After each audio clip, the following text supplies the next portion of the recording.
Good morning. Welcome. Little square. Happy Thursday. Happy Thursday.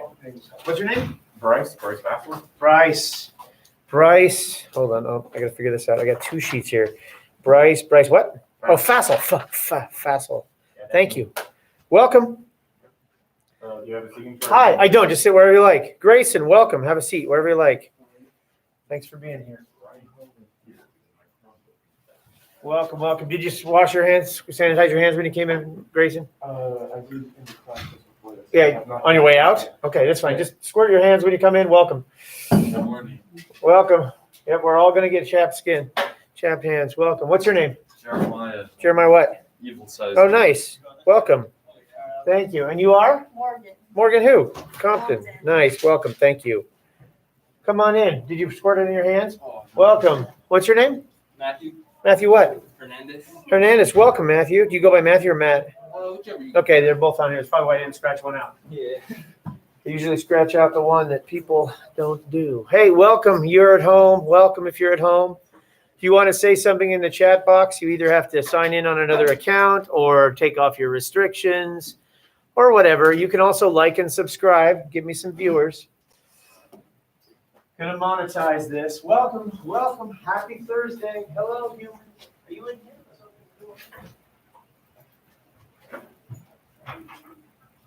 Welcome. Hello. Oh my gosh, look at that. All you students going to school. Hi, you coming in here? I am. What's your name? Ashlyn. Ashlyn what? Tony. Very nice. Gotcha. You're on there wherever you like. Thank you. Where are you coming from, Ashlyn? Where am I coming from? Yeah. You been coming to another school, or you started late? You came to my class like slightly late, didn't you? Like last week? Yeah. It was the one who had to transfer really. Were you switching schools or just switching sections? Section. Oh, nice. Hi, who are you? Or Grace. Are you sure? Which one? Okay, let's start. You are who? I'm the girl that I told you my name is Peyton, but I go by Grace. Oh, that's it. Sweet. Yeah. Thank you, Peyton Grace.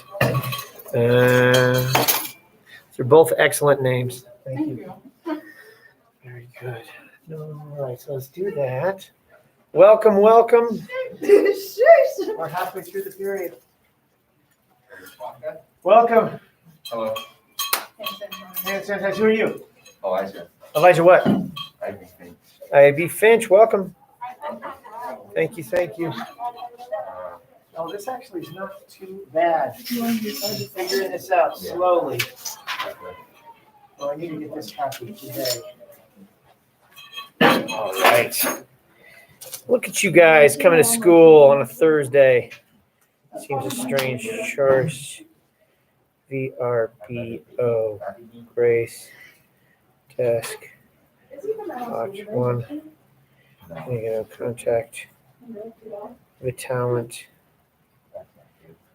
Aiming. Goat. Tinelli. Oh, Abby asked me Copies. how she gets on your. Abby Warner? No, Abigail.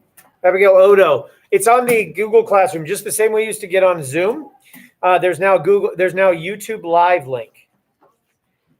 So it's the same thing, same exact place, just a different streaming platform. I have 6 people at home right now. They are logged in. Let's do this. And let's do this. And let's do this. Oh dear, where is it? Hello? There it is. Oh no. Yeah, what are you eating it? And, Yeah, I mean, here it says, bingo, bingo. All right, I'll do that up to the top. All right. Oh, we got 7 people online on YouTube Live. That's awesome. Super good. Super good. Hello. You want in here? Yeah. What's your name? Ty. Ty.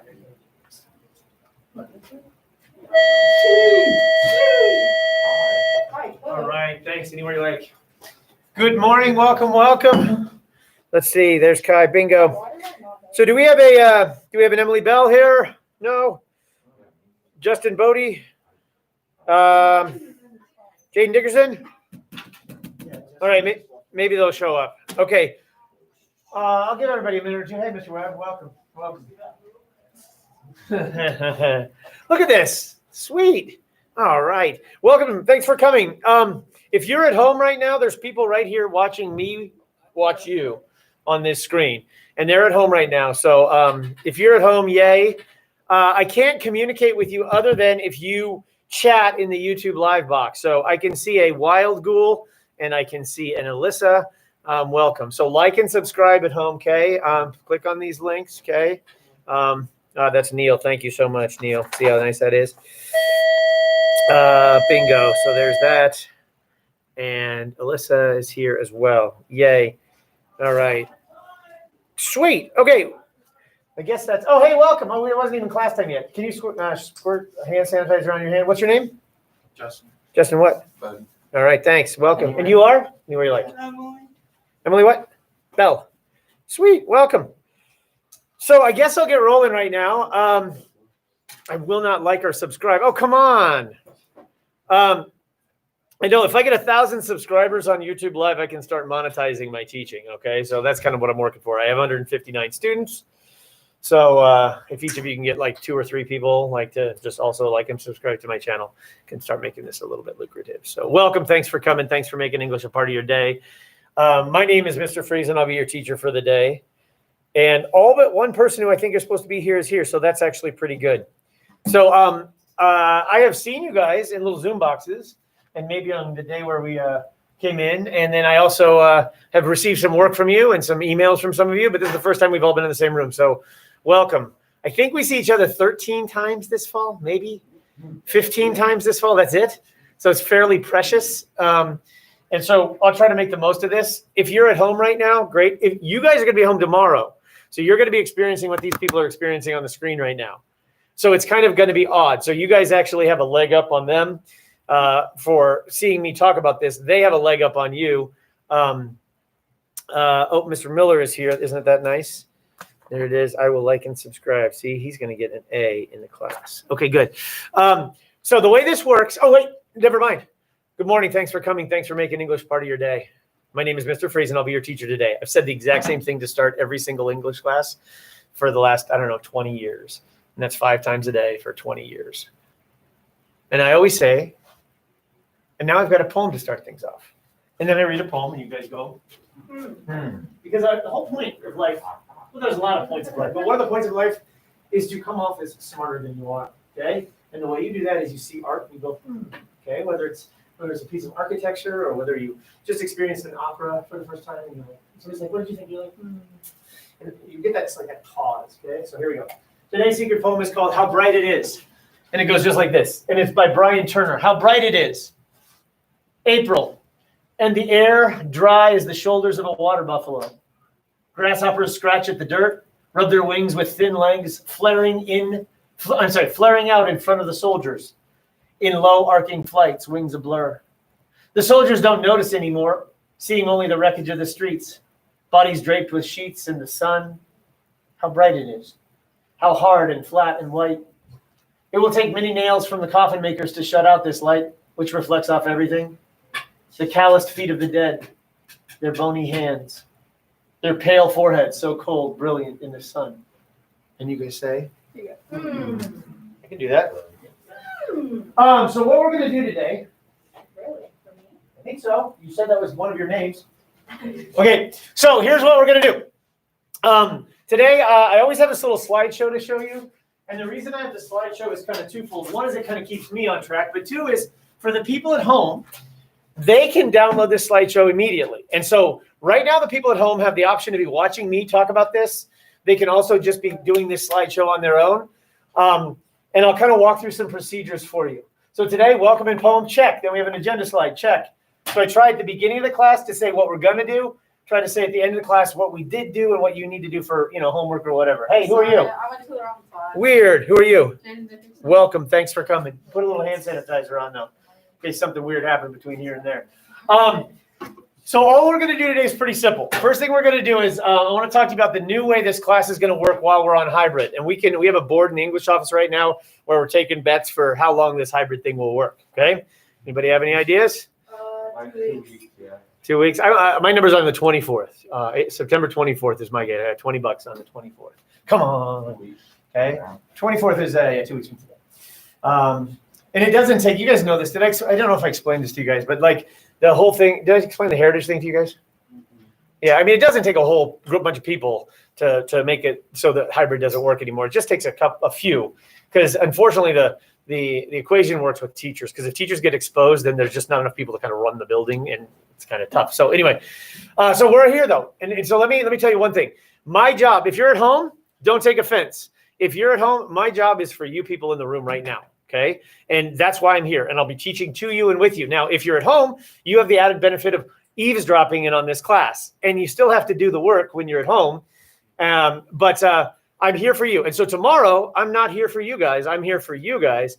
And you'll just kind of have to be eavesdropping what we're doing. I'm not doing the same thing each day. I'm doing a lesson today, and I'm doing a lesson tomorrow. And one of them you get live, and one of them you get kind of through this virtual awfulness, okay? And that's just the way it goes. So here's the new hybrid procedures. And I need you guys to let me know if you have questions. You have the benefit of being a silver person, meaning I've already done this on Tuesday and Wednesday, and I saw some of the problems, some of the questions. So here's the general new procedures. The class is now available on YouTube Live, no longer Zoom, but it's exactly in the same place. So you go on Google Classroom and you turn it on, and you're on YouTube Live. So if you guys fired up your Chromebooks right now, you could actually be watching me and watching me at the same time. The way it works is I came in over Labor Day weekend for 7 hours to get ready to teach this week. And I set up all these, slideshows and activities and all this stuff. And I set up 3 YouTube live streams for teaching my classes 1st, 3rd, and 5th. My 7th hour class didn't require a YouTube live stream. And in order to set up a YouTube live stream, you have to kind of go online and create a name and upload your thumbnail and say the age restrictions. But then you have to turn on your camera. And this computer here has 2 cameras. It has a camera facing me right now, which is facing you guys right now. Hey, you guys want to say hi to the people at home? Hi, people at home. Nothing for anybody. Oh my God. The lack of generosity. All right, here we go. Jing is here. Hey, isn't that nice? So the people at home, so I set them up. I also have a camera right here above the number 7, and it shoots at the ceiling. So you have to tell, it's kind of weird. And if you think this is weird, Google owns YouTube. So I tell Google at a certain time to turn my computer on and to turn the different cameras on. And so that's not me setting something. That's Google taking control of my computer and turning the camera on. But it turns this one over the number 7 on. And so 1st hour Monday, I come in and I'm like, hey guys, and it immediately launched and it was filming the ceiling. So I have to physically turn on the YouTube Live, because if I schedule it, it jacks up the cameras. To make a long story short, what that means is the YouTube Live you guys click onto is actually all day long. This thing is running all day long. So it's like a 6-hour feed. So you guys are the first class I teach, so it's not really a big deal because you'll just jump on. But when you jump on and you see that it's like a 4.5-hour class, don't freak out, because it's like this class and then the passing period and then whatever, I guess for you guys, it'll just be a 3-hour class. Okay. And if you're at home right now, if you're live, that's cool. If you're ever absent and you have to go, and like absent for like, you're ill or you have to go to a funeral or you're on vacation, then these, you'll just have to kind of scrub to when you find your class. Make sense? The link for each class is always going to be on the Google Classroom. And so the 11 people at home, 14 people at home, I guess you found it. If you're at home, you are tuning into class during class time. Okay, that's we have what we call synchronous learning at Columbine High School. So you're either in the room or you're at home, but you're at that time. If there are issues with your ability to be synchronous, that's what we communicate with. But bottom line is, we go to school. Today you go from 9 to what, 1? I mean, you have a 6th hour. You may not have a 6th hour. Yeah, see, you're like done at like what? I'm done at 11:40. It's just not that hard. Okay. And then when you're at home, you can ask questions and participate a little bit by typing in the live chat on YouTube Live, by typing into the comment box on Google Classroom. I've got 4 computers I got 4 screens going right now to run this class. I have YouTube Live right here. I have Google Classroom right here. I have Group Me right here. And people are saying things on Group Me sometimes because, like, if your Wi-Fi goes down, this is how I know. And then this is actually that slideshow that's being produced on Google Slides. So I'm trying very hard to kind of give you a bunch of ways to communicate from home. So I can see, like, right now that 13 people are watching from home. I have no idea who those 13 people are. 2 of them have liked and subscribed. Hey, guys, like and subscribe right here. Thank you. But the only way for me to hear you is for you to type something that I respond to, okay? And that would be the chat box, the comment box, or Group Me. By the way, in the room, if you ask something, I'll ask it for you. Or if you guys have your computers open, if we're doing something on Google Classroom, we would be able to see somebody at home asking a question in the comment box because we all share the same comment box. So there's a way, like yesterday, I had somebody say, well, so-and-so, Jeremy at home couldn't see this, and so that helped us. Here we go. Each day as well, and this is the part that matters to you and to you. We got 5 likes now. Each day as well, both in-person and online students, you have to check in at the beginning of class and at the end of class, okay? And that's how I know you're here. Now, I know you're here because you're sitting here. But if you're at home, I don't know you're here. So you have to check in doing the attendance check-in assignment. And then at the end of the period, you have to check out at doing the attendance check-in assignment. And that's how I know you were here the whole time. If you're at home, that's how I know you're here. If you're here, you're going to do it to make my life easier. And the reason I say that is I have 159 students, okay? In this class, I have 16 and 17. I have 33 students in this class. If 33 students have to check into class for attendance and check out to class every day, you can just see how the numbers are just adding up like incredibly quickly. So what I want to be able to do is when I fire up Google Classroom, I just want to be able to look at it and see just this list of everybody's turned it in. So even if you're here, because then if it's missing, I'm like, okay, missing. Okay, and you are who? And which day are you? Are you a remote kid? Are you an A through L kid? It's a lot. So all we do is check in. So right now, we're going to practice that. Ready? Fire up your Chromebook and check into class. If you don't have your Chromebook, you can do it on your phone, or you can do it later today because I know you're here. Okay. And then at the end of the class, we're going to check out. And if your computer is terrible, I know. And if it's not charged, start charging it. And if you didn't bring it next time. And if you don't have a computer issue, or if you don't have a computer, then, bring it next time or whatever. I don't know. Let me know if you have any questions. So in theory, you guys go on Google Classroom and you can see today. And you can see the YouTube link. You can see this slideshow link. And I think you can see an attendance thing. Part of the problem is I don't see what you see on Google Classroom because because it's my class, I see the educator view, and sometimes I can't see what you see. Make sense? Welcome. Oh, and by the way, if we get this procedural stuff out of the way today and tomorrow, then we just kind of come in and just do school, for a few weeks, that is, until we get another snow day. What are we going to do for a snow day? I think if we have a real snow day, we'll just say, hey, everybody go online. No snow day. Did online teaching kill snow days forever? Is there no such thing as snow days now? And the answer is probably, I don't know. Does that make sense? Okay, I saw your screen drop, yay. So you can do those things I asked. Does that make sense? I'm not saying you have to drop your screen. I'll cover you do. But so we good? Okay, so you've checked into class. And if you're at home, everything's cool, I guess. I don't know. Yeah. Like I said, if you're at home, I can't tell if there's a problem unless you tell me. So comment in the comment box or on GroupMe or whatever. So on GroupMe.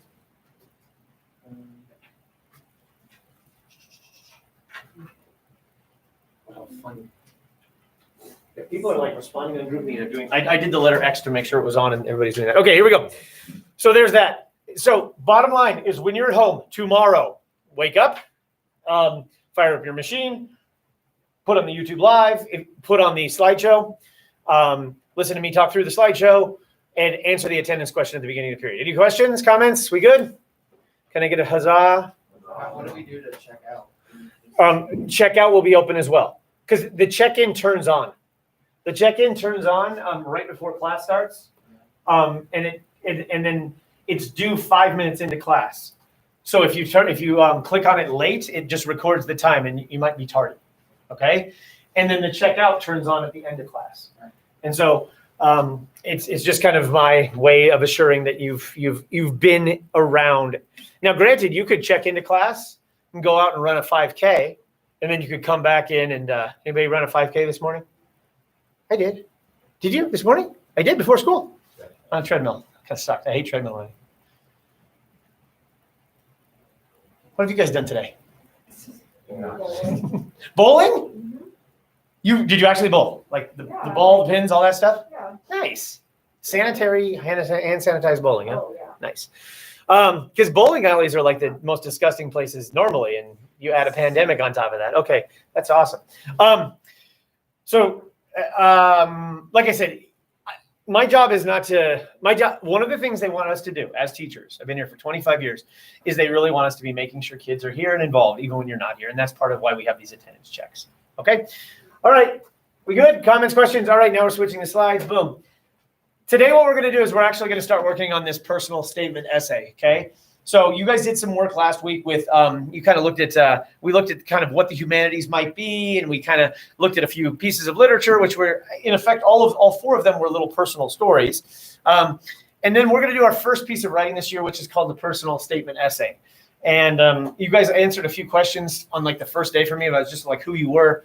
But today we're going to launch a little more into that, and it's going to take this week and next week. Okay. So today we begin work on a personal statement essay. This is narrative writing. So narrative writing tells a story that's about you, and it's going to take about 2 weeks. Usually in English class, we don't write about ourselves. We write about books, we write about, the world, but this is writing about ourselves, which some people find a little bit awkward. So we're going to do a few activities on the first couple of days to kind of break that barrier down.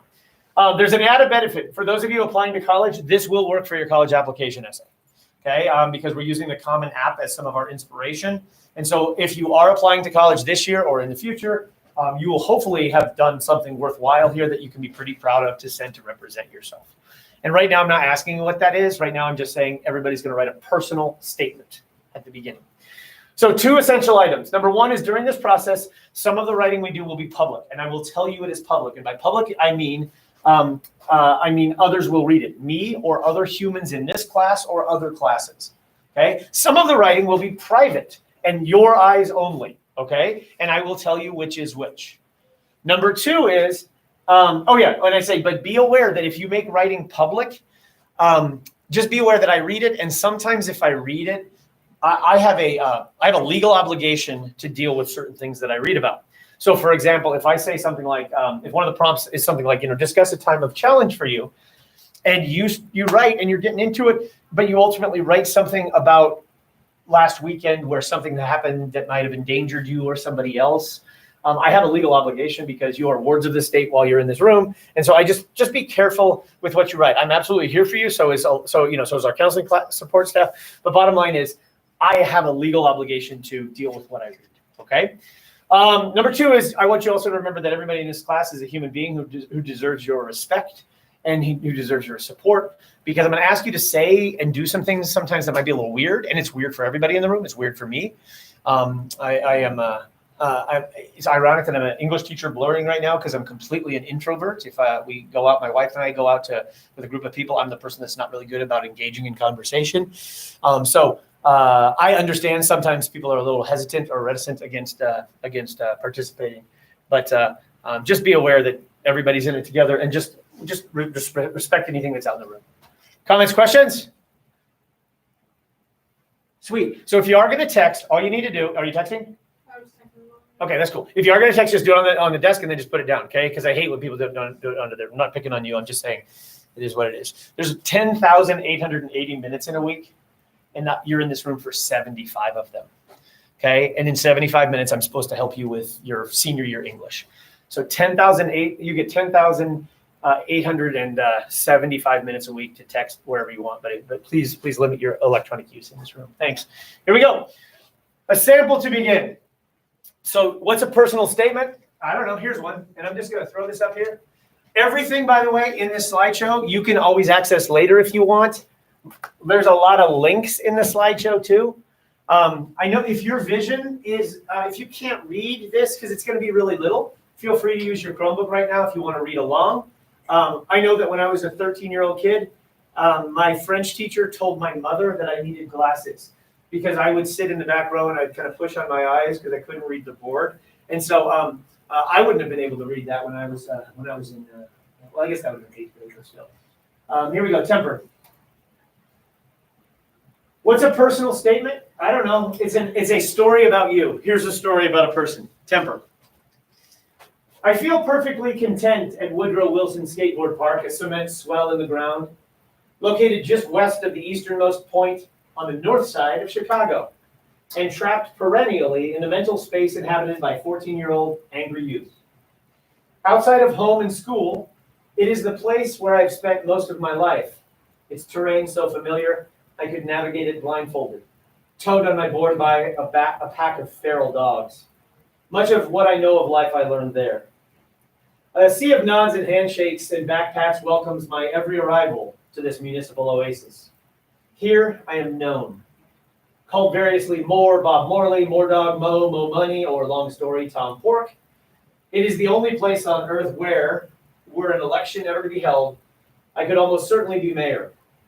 Among the strange, sometimes downcast, and essentially good people here, I have found another family. I need them as much as they need me, and as much as we all need skateboarding. This four-wheeled toy brings us inner peace. Skateboarding is standing meditation, a time to put conscious thought aside and let primal impulse guide the body through various jumps and balancing acts. I turn to skating in times of joy and in times of strife, to celebrate a good day, escape writer's block, social failures, and other minor tragedies. It is at Wilson that I encountered once and then again a man called Temper. I was 13 when I crashed into a beefy, shadowy figure I had heard talked about only in whispers. This man, known by the world he had chosen to affix to the hundreds of walls around Chicago, had earned a spot in the community as a respected graffiti artist and skateboarder. His improbably light feet and onboard grace were known to most of the city. I was barely inaugurated into the park scene when I plowed headlong into him, knocking both of us down, turtle-like and winded. I hadn't been paying attention and apologized rapid fire while trying to scrape my body off his. When we both got to our feet, Temper knocked me down again and walked away without comment. It was the most frightening thing that had ever happened to me at Wilson. He left the park that day, and I had seen him once, maybe twice, since. The 5 years since the incident have been more or less good to me. In high school, I abandoned the dream of becoming a professional skateboarder and discovered a fuller gamut of life's offerings. I learned to think about things other than skating, and in turn discovered physics, girls, cooking, writing, a pursuit I love almost as much as skateboarding. The same cannot be said for the passage of time in Temper's life.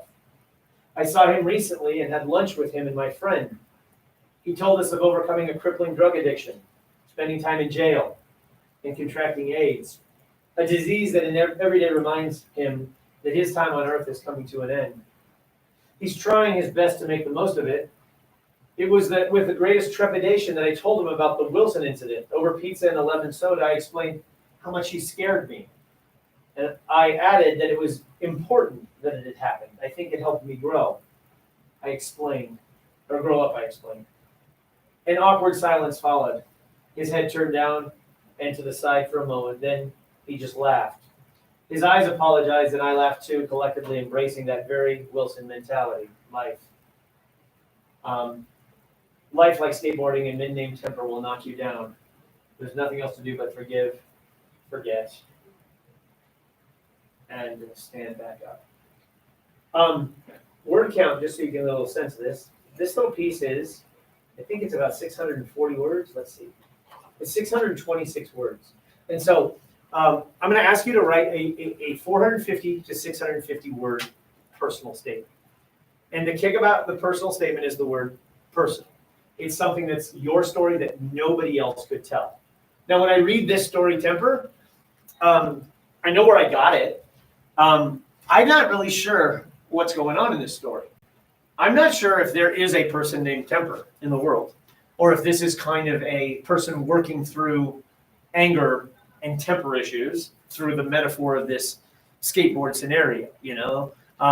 The bottom line is this is a personal statement that ultimately is a narrative. It's a story that only you can tell. So when we say an essay, you know, a lot of times by this time in high school, you're branded into the idea that an essay is an intro paragraph, a thesis, a body paragraphs, and a conclusion. But all an essay is the word essay comes from the word essay, which means to attempt. So all this is an attempt to tell something, okay? And yes, it does. It actually has, I believe, a thesis. It has a central message. I think it has an introduction. I think it has a development. I think it has a conclusion. You know, it has body paragraphs. It has examples that are explained. It has all the stuff that essays have. This just happens to be, instead of it being about Romeo and Juliet or you know, what Lord of the Flies or government systems, it's ultimately about the person. Comments, questions? 2 weeks. But we're going to read a bunch of them, and you're going to see that they don't all sound like this at all. Yours will sound exactly the way yours needs to sound. Okay? So if we go back here, boom. So we're going to do a little warm-up writing, okay? And we're going to do a little warm-up writing because in order to write like a couple of pages, because 650 words is about 2 full-typed pages.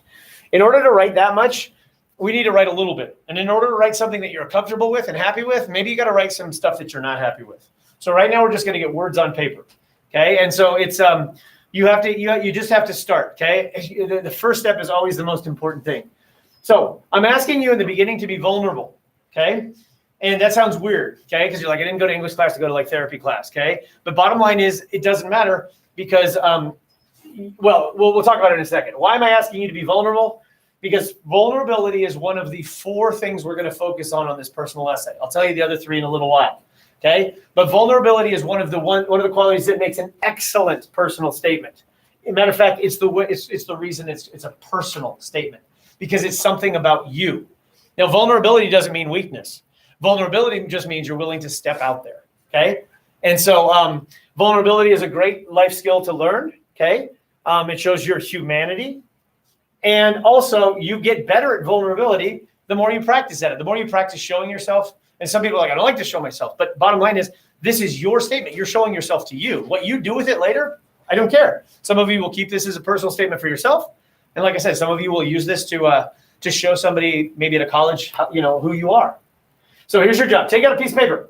This is private writing, but you're going to need to show me you're participating. So all you're going to do is just hold it up and show me you tried. Okay, that's it. Okay, so take out a piece of paper. If you don't have a piece of paper, borrow it from the person next to you, or here's a drawer right here that has paper. Okay, this is like school. Since you're in the room, I want to try to make use of this. Now, you guys at home, you do the same thing. You take out a piece of paper, okay? So you take out a piece of paper. If you don't have like materials at school, just bring them, okay? So bring paper, bring pen, bring pencil, bring a computer or something, you know, and off you go. And this paper needs to be completely independent. So if it's in a notebook, just rip it out, okay? So you need a blank piece of paper. Feel good, right? Some of you guys went to Target, you got your notebooks all ready for this year, right? So is that what we're gonna need for this class? I honestly, you're a senior in high school, you know, I don't require anything. You require what you would need to be in, you know, do work in school. So I don't require anything special. Okay. But in general in school, you need something to write with, something to write on. And I guess in today's world, you need a computer. you know? And so that's kind of where I'm at. When we do read books later, I'll ask that you bring the book with you too, but that's about it. I'm not like maybe some of your teachers require like a 3-tab notebook or a tab. I don't do any of that stuff. Never done it. Never done it for a minute. Okay. Welcome. All right. So here we go. This is where you show your mad skills. Here we go. I need you to fold the paper into quarters. Okay. I'll give you 90 seconds on each of the following 4 prompts. Okay. So rip your paper out, fold it into quarters, make it into a 4-square patch. Very good. Ready, set, go. And then what I'll do is I'll model each behavior, and then I'll have you do it, okay? It's going to get weird here. Holy cow. 4. There we go. Yeah. Easily enough. And if you want to look around you, make sure you're folding your paper the same way as everybody else, so you can feel like, oh, yeah, I did it right. Cool. Nice, right? How are we doing today? What's it like? Is it cold outside still? I haven't been outside since like 6 o'clock. Still chilly? 87, I think, on Sunday. Nice. Get my tan back on, huh? I had a pretty good tan this summer. Pretty good tan. And this old body, this wrinkly old body. Remember when I was young? We good? Okay, here we go. Quadrant number. You people at home, you playing along? All right. Nice job. See, this is exactly, right here, this seems normal. At home, what they're seeing is like this screen.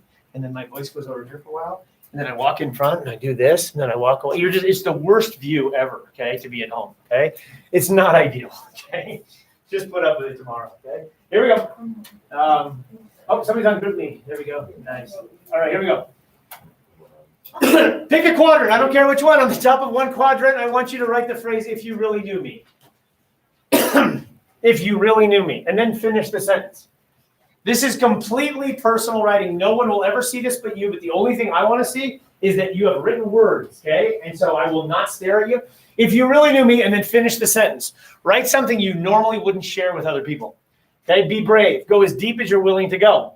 Try sharing something that most people really don't know about you. The point of this exercise is you allow yourself to be really known, and you might be letting yourself be known to yourself, okay? So this is not like where you drop your like worst crime ever. I'm not asking for that. But this is just something that's very much you. If you really knew me, or if you really knew me, you'd know that I love. Here, I'll do myself. Vulnerability. Ready? If you really knew me, you'd know that I love board games, which is so stupid and nerdy. And it's so embarrassing. But I will defend that to people who are nerds, because I think board games are amazing because they're not Monopoly. And I would get into that. I would tell you why I find them interesting and all this stuff. And if you really knew me, you'd say, no. Okay? Keep writing. If you really knew me, you would know this. And then get into what that thing is. Or give me a second thing. 90 seconds. Go. At home, you do this.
Okie dokie artichokes. That's about 90 seconds. Now move on to your second quadrant, and here's what you're going to do in the second quadrant, and this is where it's going to get even weirder. Here we go. In the second quadrant, oops, I got to check. In the second quadrant, I want you to say this out loud, kind of quietly to yourself, because we'll all be mumbling, okay?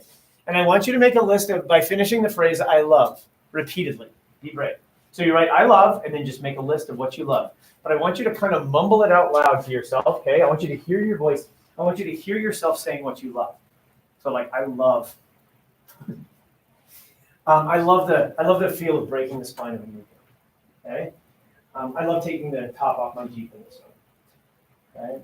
I love sitting on a beach or above a river on a deck with a cocktail in my hand and listening to the water.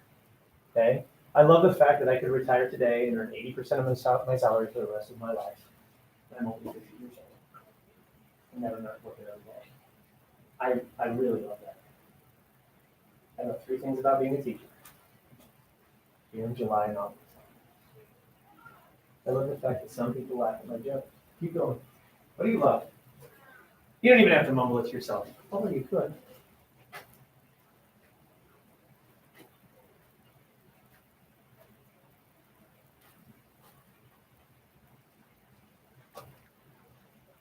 You love your mask?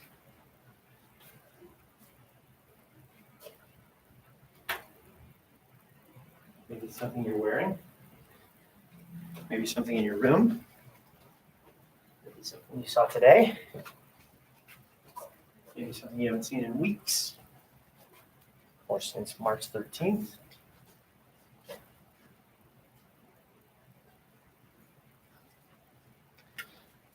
So we didn't mumble this. That's okay. That's okay.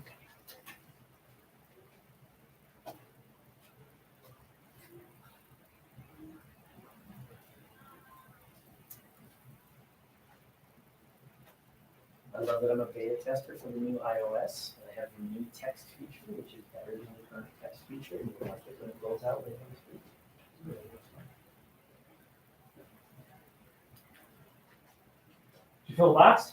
Keep going. There's got to be that many things in your life you love.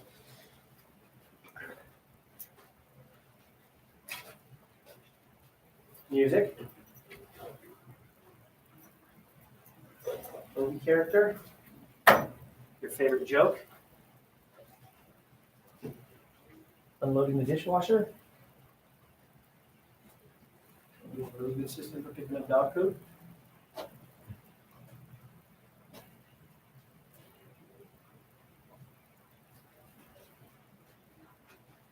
That's enough of that. Quadrant number 3. Wait, why are we doing this? I've taught English in this building forever. I almost always exclusively talk about books.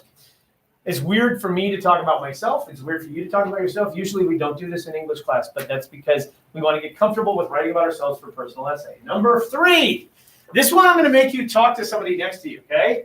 So let's see. 1, 2, 3, 4, 5, 6, 7, 8, 9, 10. There are 12 people in this room, okay? So you're going to have to look one other person in the eye, okay? And then I'm going to have you switch to another person in a second. So right now, commit to one other person. Ready, go. Who are you going to look at? Come on. Everybody has to have somebody. Ready? Got it? Got it? Bingo. One person. Okay, and then in a minute, I'm going to have you switch to another person. Here we go. Turn to a partner and share something you're grateful for. And basically, you take a turn, and you talk for like 20 seconds, and then the other person takes a turn, and then you go back and forth until I say stop. You share something you're grateful for. You can get as specific and personal as you can. And then at the end, I'm going to have you jot down and write down things you're grateful for, but you've heard some and whatever. So all you do is you just kind of say something. But by saying it out loud, we're committing to what we're grateful for. So for example, I'm grateful for the coronavirus. Okay, I would write that down. Why? Because the coronavirus made me focus on my health in a way that I hadn't focused on my health in a really long time. Because I turned 50 this year. I know you can't believe a guy with this kind of cat-like quickness could be 50. I turned 50 and I doubted myself. I did not want to be in the worst shape of my life when I turned 50. And I weighed more last fall than I've ever weighed my entire life. And I listened to a podcast with a guy who said I ran a marathon and I'm 300 pounds. And I'm like, how'd you run a marathon? I listened to this podcast and I said, I'm going to run a marathon. So I signed up to run a marathon. It was on January 8th of this year. I started running, started walking every day with my life, started walking while I eat, lost 22 pounds.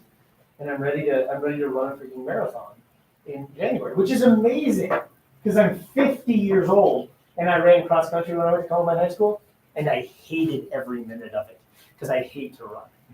Okay? So what am I grateful for? I'm grateful that I have found time in my life to focus on myself, which this stupid pandemic allowed me the time to do because I had to find something to do outside, without socializing. Make sense? Now you don't talk that long. You just say something you're grateful for.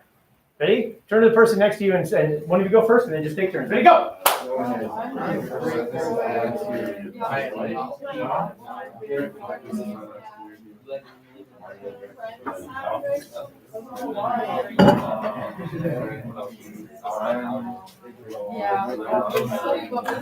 Maybe you grateful to be back in school? You grateful to see your friends? You guys are on the edge of voting, maybe. There's an election. Maybe you got a new book.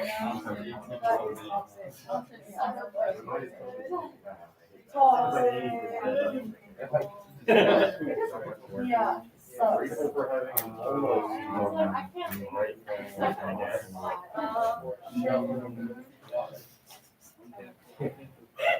Okay, stop now, right for a minute by yourself, okay? Some people they take a 20 minutes every morning and they just do a grateful moment. And they just think to themselves about what they're grateful for, and they center themselves before they start their day. Other people, their alarm goes, and then they just get up and start their day. You decide how you want to start your day.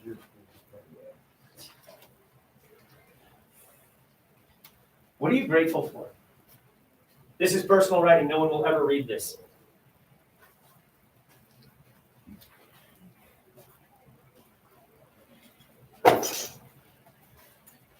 If you're at home, hi. I'm grateful for YouTube. I'm grateful that I have 5 new likes. Hi. Oh, look at that. A couple people there. Nice. See, they're responding. Like I said, I don't think you can do it with your Jeffco Schools account, although some students say they are, so I don't understand.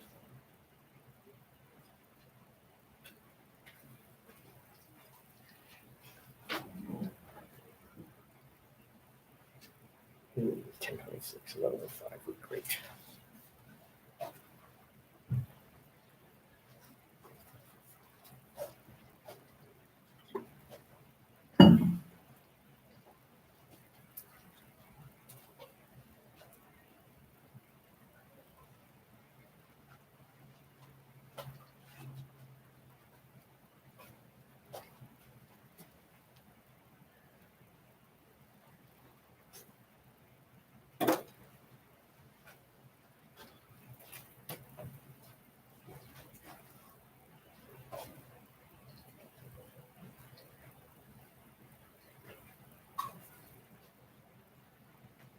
Thirty more seconds.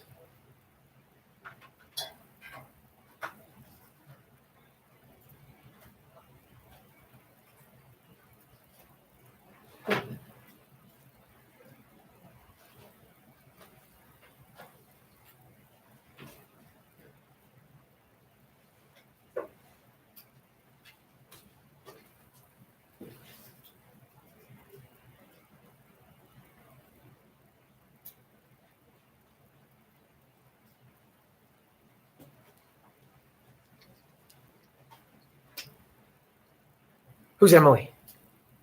You? Okay. Would you at some point check in today, just so that it clears you off my box? Thank you. Not a big deal. Okay, good enough. Yay. Last thing we're going to do. Now you're going to turn to another person. And you can even maybe repeat what you said, kind of, because the last thing is for you to take turns sharing something you're celebrating. Again, get as specific and personal as you can. In the end, you're going to record that. So what are you celebrating right now? And you could be small, you know. It could be I'm celebrating the fact that this part of Colorado is not currently on fire, you know. I'm celebrating the fact that, you know, we've got kind of a new building, which is interesting. Because when I went to Columbine in 1986, 87, and 88, it didn't look like the old building. And then we got a new building, and I didn't get springtime one. Then we had a shooting. I was here for it. That was a mess. Then we got another new building. Now we got another new building. And I kind of like the paint scheme of the new building because I had a really ugly, I believe, sage wall in there. So I kind of like my wall here. Although the school seems to be, it's a lot of blue and silver right now. We need a little thing anyway. So I'm celebrating the new building at Columbine High School. What are you celebrating? Turn to this person next to you. What is something in your life worth celebrating? Go. Somebody new. Talk to somebody you didn't talk to already. How do you do this? You got to figure this out. How do you do that? So you guys are there. So you're going to go here. See how this works? Wait. Oh, look at that. See, go. Go. What are you celebrating?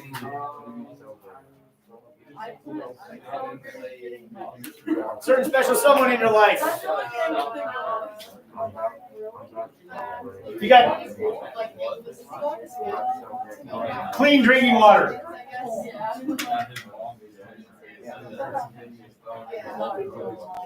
Something worth celebrating in this world.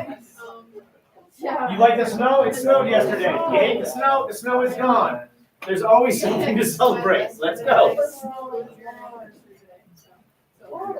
You could celebrate decaf pour over coffee. What's your body? It's been like years. I'm celebrating. There are horses in this world that don't know about pandemics. I can't hear anything you say. I'm celebrating mumbling. Start writing on your piece of paper. Go. What do you celebrate in your life? I celebrate what? I celebrate what? I watched the best Netflix show ever last weekend, and it's over. I'm celebrating my Netflix subscription. I celebrate somebody else pays for Netflix subscription on the community.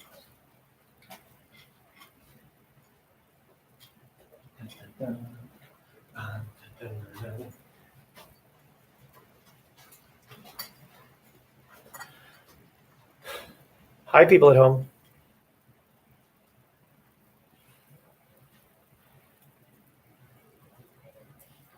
Thank you, Alyssa, for the knowledge. She says she's on her Jeffco account and chatting on YouTube, and she's responding right now. Isn't that nice? Yeah, if you want to feel involved, all you need to do is be in the chat box, because I'm kind of talking to two people. But that's okay. It's not a requirement.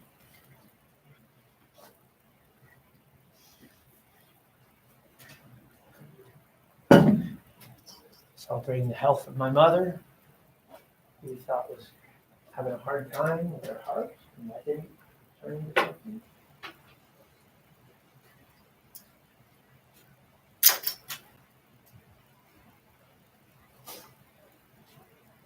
Celebrating the last time I thought I ever take my Jeep into the service center, I actually opened up the hood and fixed it myself. Saved myself $200. Probably just like $200. Buy a bunch of bubble wrap, which I've been popping every night because I celebrate that I like the pop bubble wrap. So I have a job where I can say things that are not true. And people just look at me. Celebrate the fact that I have my coffee sauce on it. And my coffee sauce say I like to do a lot today. Celebrate mumbling. Yeah. Done. Yay. Here we go. So that piece of paper, you have to write about yourself for a personal statement. That's why it's called a personal statement. And writing about yourself is something that some of you are probably, when you were little in school, you did this all the time. And then we kind of beat it out of you through your middle school and high school years. So I'll never use first person I in your writing and blah, blah, blah. But right here at the end, we got to do it again. And what a nice time to do it, though. As a senior in high school, today's like the first day of your last senior English class, last English class of your career. You've taken English for 12 years, you know, and here we are. So we got to kind of, the reason we did this informal writing on paper was just to start getting some rough stuff out. Kind of going into the kitchen and just seeing what's in the cupboard before you start cooking. Okay, here we go. So now we're going to do this task. And let's see, this task, it's 11:12. And we're here out here at 11:41. So that leaves us like, what, 29 minutes. Which I think is enough time for you to easily do this assignment so you have zero homework, okay? And then also at the end of the period, you'll check in. The people at home need to do this assignment. Here's what I found yesterday. I found that the people at home didn't do the assignment. And now it's missing in the grade book. Hi. Oh, this is like, I don't know if this is like random. No. Kind of pertains to this, Of course. but, so are we gonna be learning a different lesson tomorrow? Yep, completely different. We'll have homework for Yeah. that lesson. Mhm. Okay. Yeah, so if you're on right now, like some of these people are right now, they're following along and hopefully they're just doing the work. And if not, like they're checking in, going to run their 5K, and then they're checking out, but then they've just decided they want to do the work later, you know? So yeah, I do not do the same lesson on both days. That's a good question. I don't know if you have some teachers who are doing that. They got their like in-person lesson and then their at-home thing and you can flip them. We're actually moving forward. So like with my AP English class, we did chapter 2 on one day and some students were in the room for chapter 2. And then we did chapter 3 the next day. And so you kind of, but and that's how we're going to be when we get to reading our book, Handmaid's Tale. You know, you may be here for these chapters and then you're at home for the next 2 chapters. Is that clear? And here's why, is because I don't think, we're already going from seeing you guys 251 minutes a week to 75. So I don't think we have time to kind of do things twice. That's just my opinion. Who knows? Good question. Anybody else have questions, comments, concerns? Did you guys miss these desks, huh? Nice. These are pretty new though. They're nice. They all match. They're pretty good. Okay, here we go. Today what we're going to do is we're going to do this thing called the Essence Object Box. Okay? And by Essence Object Box, I learned something yesterday. It's literally a box. Okay? Now, a lot of stuff you're going to be doing in your mind, but it is a box. So we're going to do a brainstorming exercise that's going to help you write a personal statement. And some of you will use this activity, and it will be your personal statement, and you'll be done. Some of you will be like, no, that didn't work, but it made me think of this, and I'm going to go do this. Because you're going to realize there's lots of ways you can write a personal statement. But this one seems to be a pretty good thing. This exercise requires your full attention. You can use a computer or laptop. You can write it by hand. But either way, you're going to submit it to Google Classroom. And it's due by 7:35 in the morning tomorrow. For you at home, it's due by 7:35 in the morning tomorrow morning. So if you want to do it in by hand and take a picture of it and upload it, great. Or if you want to just do it on Google Classroom, there's already an assignment waiting for you. Let me start it, and then you can do it. Questions, comments? We good? Okay. Boom. All right. Oh, we're actually going to do this. So we're going to get a little like, it's going to feel like you're in a spa here. Okay. So here we go. And for those of you who are like nervous about this, you can kind of fake it, because I would hate doing this. Ready? I'm going to put on some little ambient music here. Here we go.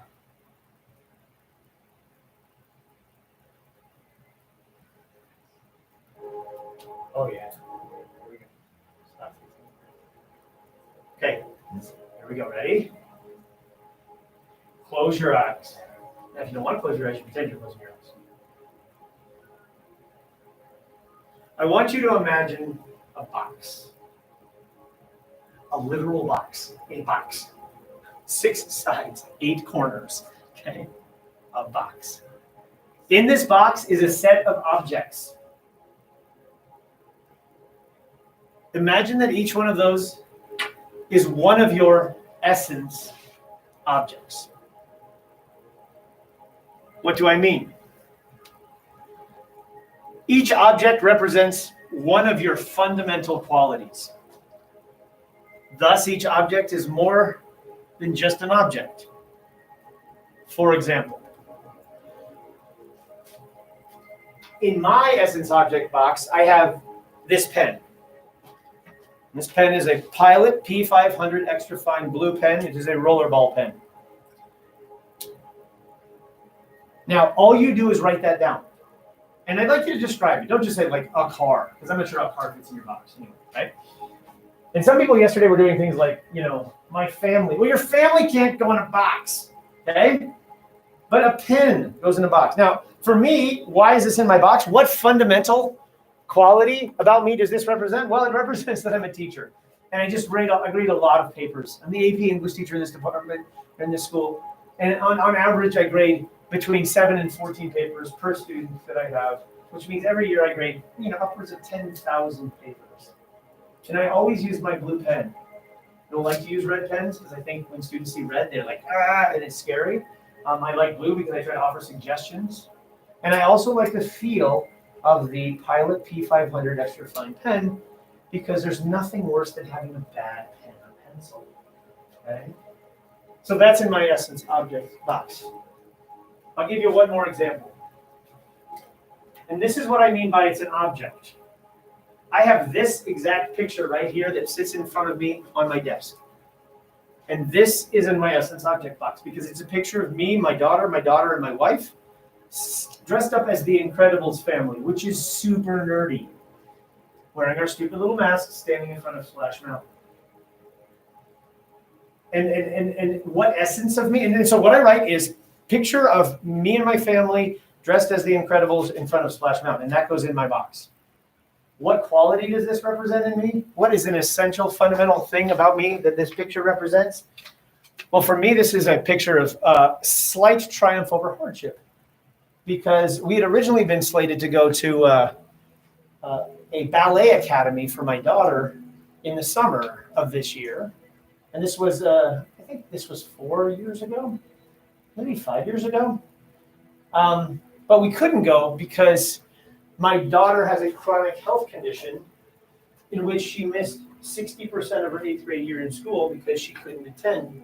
She had to go to the Mayo Clinic, and we had to live there for a month while she went to a rehabilitation center. And so we had these plane tickets we had to use. So I said, well, let's just go for one weekend in October. And we flew out to Disney World for one weekend, and we dressed up and trick-or-treated in Disney World. And my daughter was in a wheelchair during that time, and she stood up out of a wheelchair, and she took the picture, and then she sat back down in the wheelchair. And the humility I had to face pushing my daughter in a wheelchair through Disney World. And I keep that on the desk to remind me of my family and of the struggles that we've gone through and where we are now compared to where we were then. But that's a thing I can put in the box, because I can't put struggle into the box, right? And I can't put family into the box. Oh, I'm totally wrecking the meditation by yelling. Sorry. Place in your box things that represent things. That's what metaphors are, right? The things that have deeper meaning. So here we go. You get the idea. I want you to make a list of 20. Don't complain. You're infinitely more complex and creative. You could come up with 1,000. I'm asking for 20. Do not write what the objects mean to you. I just want you to write the objects, but try to be descriptive about the object. Don't just say like, skateboard. Which skateboard? What skateboard, Or don't just say like guitar. Which guitar? What guitar? Don't say why, but be descriptive. I want you to write the objects, not the descriptions of what they mean, okay? Just write the objects and some details to describe each. No commentary. So my list would look like this. Blue Pilot P500 extra-fied rolling ball pill. Annotated Riverside Shakespeare. Photo of a family taken in front of Splash Mountain. My Colfax Urban 10-miler medal. A meeple. A blue and silver ribbon pin. Okay? And you get the idea. Makes sense? So why don't you guys start doing that? And then I'll put up a list of questions that may spark some after. Because a lot of people start and then they run out of steam after about 6 objects. Okay? So just start. If you want to do it on paper, do it on paper and take a picture of it. If you want to do it on the Chromebook, there's an assignment waiting for you right now. 20 objects that have an essence inside them that you could put in a box.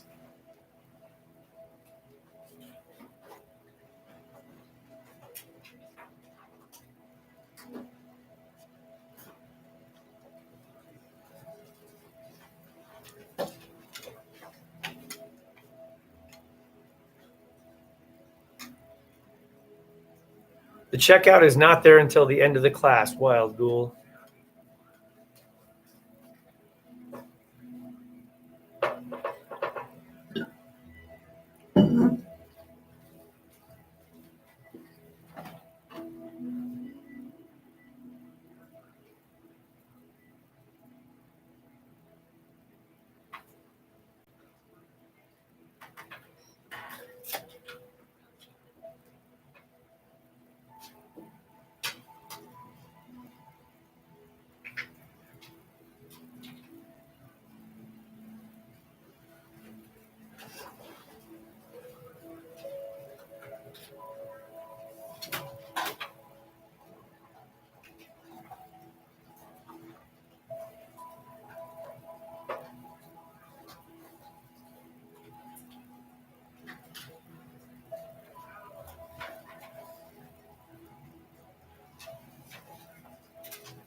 some list up here on the board. I'm just gonna say these real quick, and you can always go back to them if you get stumped. What is a food that reminds you of your family? What is something that reminds you of home, whatever home means to you? What's an object that represents one of the people who raised you?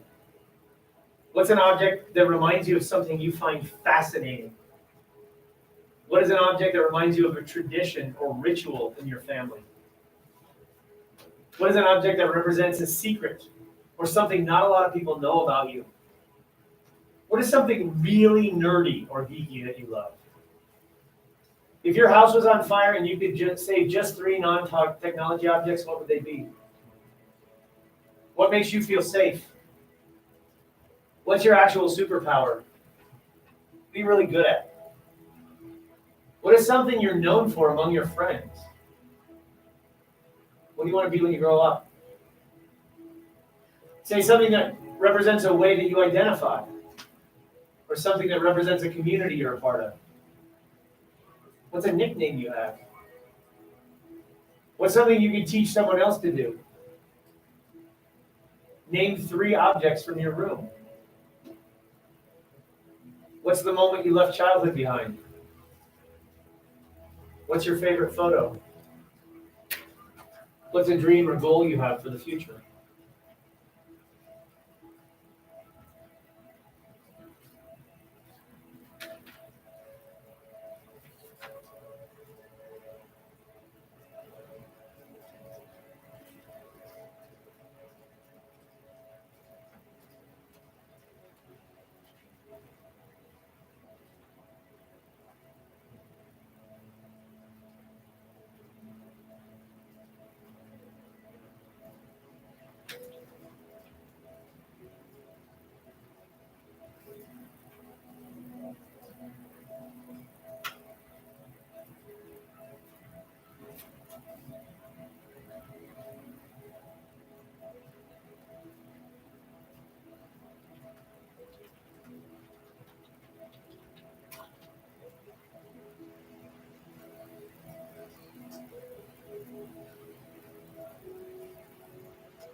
I'm just going to put this up here and then I'm going to go back. All you have to do is by 7:35, you need to have completed this assignment. So I hope you have enough time to do that right now. I'm gonna pass out a piece of paper, and we're gonna do that tomorrow, but you're at home, but the piece of paper you can use tomorrow while I do it with my students in class. You should check into the campus and Google Classroom periodically and just see what you're missing, what you're not missing. Grades are gonna start coming in a little more quickly now. And then make sure you answer the checkout question at the end of the period today, but it's not gonna turn on for about, a few minutes here. At the end of the period is kind of yours to re-center yourselves and make sure you're cool, okay? I'm gonna try to end class a little bit at the end, so you have kind of time to get your ducks in a row and then go into the chaos of our world, I think it's not a bad idea. I will tell you this, I don't love you staring at screens when we're here, because you get to do this the rest of school.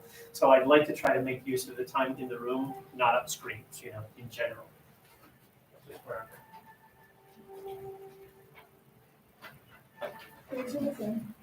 Yeah, if you're done, don't forget you submit things, right? What do you do when you submit it? You hit submit, or what do you, I don't see things on your side. There's like a little turn in. Oh, there's a turn in button, okay. And then there's a little, it'll bring you up here and it's gonna, make sure that. Okay. Yeah, because sometimes I get things that I see students have worked on, but they don't, I don't think they hit the Actually. turn button. Yeah, like I said, I don't see things, I do not see what you see. But it's probably good, because you wouldn't want to see what I see.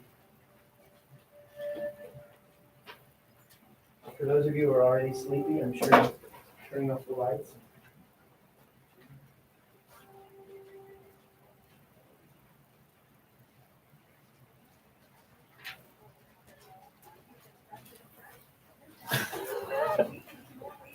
We got our ad.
Look the questions back up.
want to show you guys something just real quick, so you get a little, I'm sorry.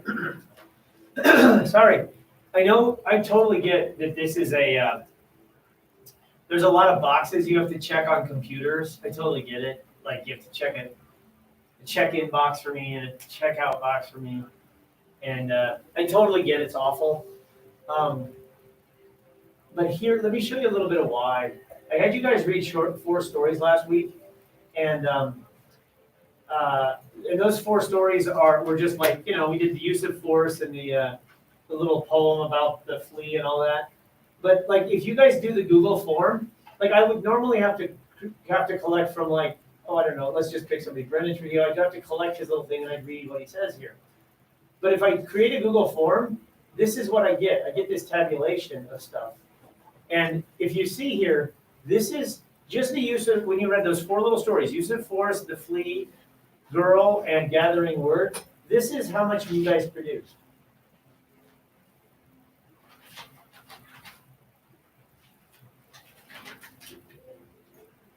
So if I ask you to do a form, that's why. It's because then I get it all like that. And I can go through and see, as opposed to me opening up all of these documents for all of my classes, So for me, I still want you to do quality work and I want you to be engaged. But sometimes I know you have to jump through a hoop because you have to fill out a form, but it's because a machine will do things like this for me. And it just, it's not always, but sometimes that's kind of what I need, okay? So I'm just trying to show you my piece of this equation. You guys are out of here in like, I don't know, 3 minutes. There should be a checkout question coming up, which you don't have to, I don't care if you do it at home. Or I don't care if you do it here late, because I know you're here, but at home you want to make sure you do it in this end of class window. And if you don't know when class ends, well, it ends at 11:41. You take a picture of this and you could download that schedule online. It's on the homepage of Conway High School. You doing okay? So tomorrow you're on a computer. And what we're going to do tomorrow is we're going to do something with this Essence box list. We're going to do something with a values exercise. And we're actually going to start looking at the personal statement. This week we just talk about it. Next week you write it. Hi. Oh, I'm sorry. I kind of circuitously. Of course. Okay.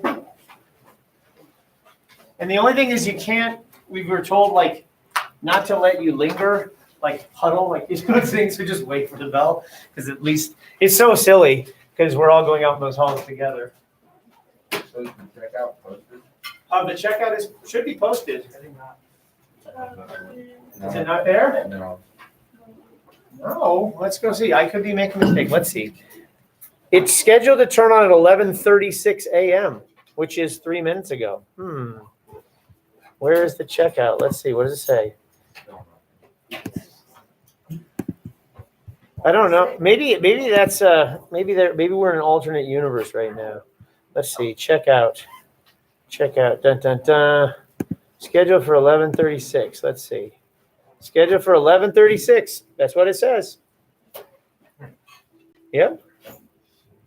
11:36. Yep, it's right there.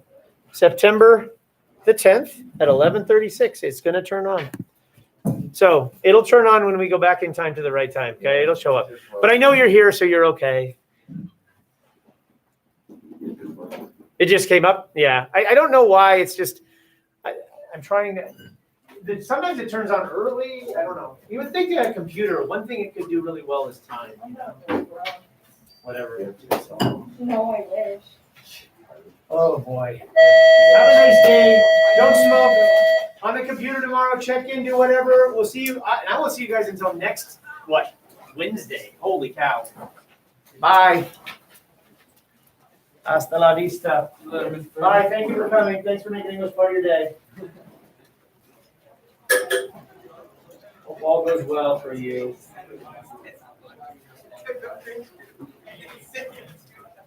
Goodbye. Thank you. See you later. Spray him down. Here we go.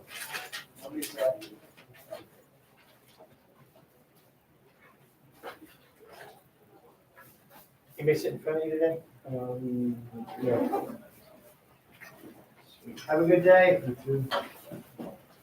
And you were just saying, anywhere? Yeah, but these desks need to be sanitized, so you're probably gonna if you want to do a lap, I mean, I don't need to put your stuff down and go do a lap. I think you should move, you know? Yeah, I got a question for you. Yeah, of course. There's a couple things missing in the grade book, and I Uh-huh. have a couple things turned out, there's things turned in. Okay. Do I submit that late form thing? Yeah, or you can just email me and tell me, because what happens is, who are you? Jacob Parkman. Jacob, okay, hold on one second. So, that would be 6th hour, say, and this would be 6th hour. Here you are, so, oh yeah, all those things, like so did you sign up for turn it in, and did you sign up for in the plagiarism thing? Okay, so I will take a look and see if I have those. Okay, yeah. Thank you. I'm not trying to like be that person, but just, do you know when that'll be done, just because my mom's freaking out? Yeah, well, I don't know, let's see, so if I go to Google Sheets, that shows me who's turned that in, so let's see, plagiarism contract, there it is. And let's see, what do we have here? There you are, yep, there you are, right there. And then I'll go to the next one, which is the, yeah, don't guess I'm looking on it. Anyway, yeah, I'll do it quickly, and I appreciate that. I will hurry on that, but you also could have hurried on that too, right? I know, No worries, we're good. I thought I got it done. No, and that's, This whole, like every time I'm at home, the connection just terrible. It's like, when my sister also has classes and then like, I'm trying to do it all and it doesn't send because I'm on a Zoom or something and it's just a pain, but I think I got it figured out now, so one would hope. thank you. Thank you, thanks for checking in. The desks are a little wet, so don't, just let them sit there and they'll dry off. If they don't dry off by the beginning, you can use a paper towel, but it's supposed to sit on there for 5 minutes, okay? And you sign anywhere you want. I don't care.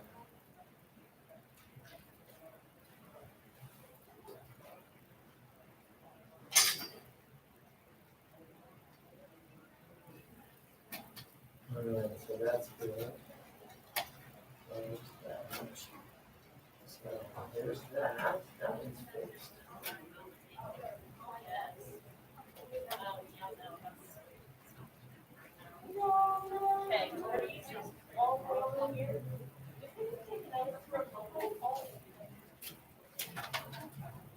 JJ, I don't see that you've sent the, I will send you a, I don't have the objective acknowledgement form from you.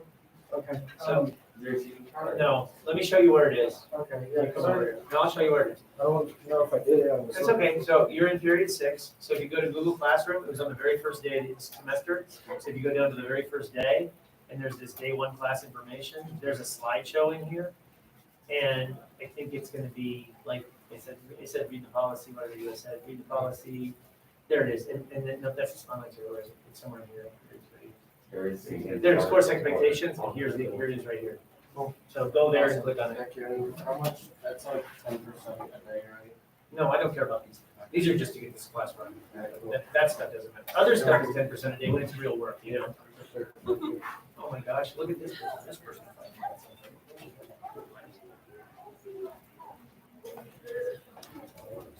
Pardon me, excuse me, pardon me. Hi, Mr. Webb. Are you having the same difficulties I'm having? What? The internet? I don't know, maybe. I'll look, I don't believe so. Like, I've managed to do everything on here. No, I did it last hour. No, I'm still live. I got 3 viewers. I don't see any I gotta ask interruption. you- I gotta ask you about that too. I couldn't make that work earlier. Okay. Hi, everybody. You're on right now. Everybody, this is Mr. Webb. He teaches next door. No, I made it work, but when people tried to log into it, it said they were access denied or whatever, they couldn't do it. For the YouTube live? Yeah. Okay. Yeah, I'll show you the settings I have. And I'm the one answer I'm not getting a straight answer on is if students can chat, because I'm having students chat and they're like, you have to use your personal account. And other people are like, no, I'm on my school account right now, So I believe there's some setting that they turn off, I should probably do a guinea pig test with my daughter, Welcome, go on in. Yeah, you and I did it. I tested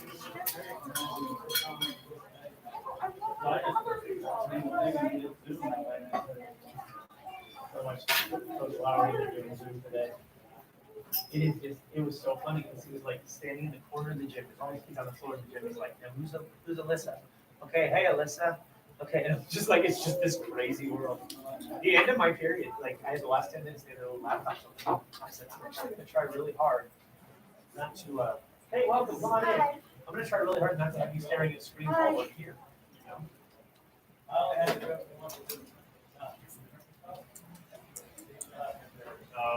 Why are you closing the door? Do we have time?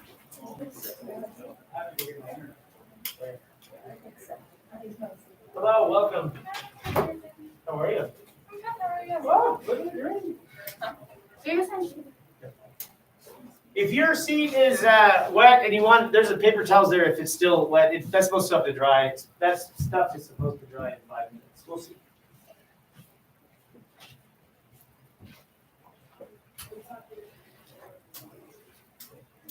Good. Hello. Everybody know where you're going? Huh? Nice. No, yeah, LA12 is not. You're going to go across the tile to the carpet and turn right. It's like all the way around that way. It's past the tile. You know where you're going? Yeah. Where are you going? What? Right here. LA3? Yeah, oh my gosh. What a long walk. One-way halls. You know where you're going? Yeah. You know where you're going? I don't know. Going with me. You know where you're going? All right, bye. All right, I think we'll call that good. Leave the door open for a minute. Hey, everybody, welcome. 1, 2, 3, 4, 5, 6, 7, 8, 9 humans. Nice, welcome. And I have 4 viewers at home. Nice. If you're at home, hi. Welcome. Thanks for coming. What is it? It's 11:49, which is that clock. They finally got the clocks working. We're here till 1:04. This is English. This is 12th grade English. It's period studies. This is the first day of school for you on September the 10th. Now, what was that? Oh, now it's 49. Oh, I shouldn't know. I wasn't supposed to start yet. I'm sorry. All right, let me go out here. Everybody okay?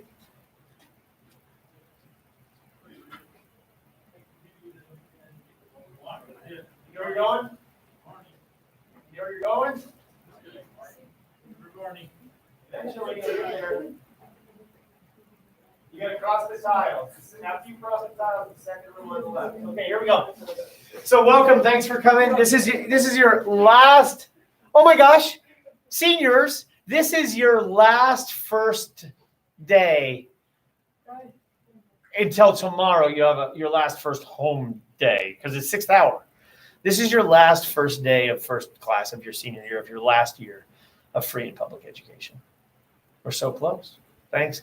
I'll tell you a little bit about me later, but I told you a little bit about me before. But I start the class the exact same way every day. Hi, who are you? Ian. Ian what? Knight. Ian Knight. Welcome. Sit anywhere you like.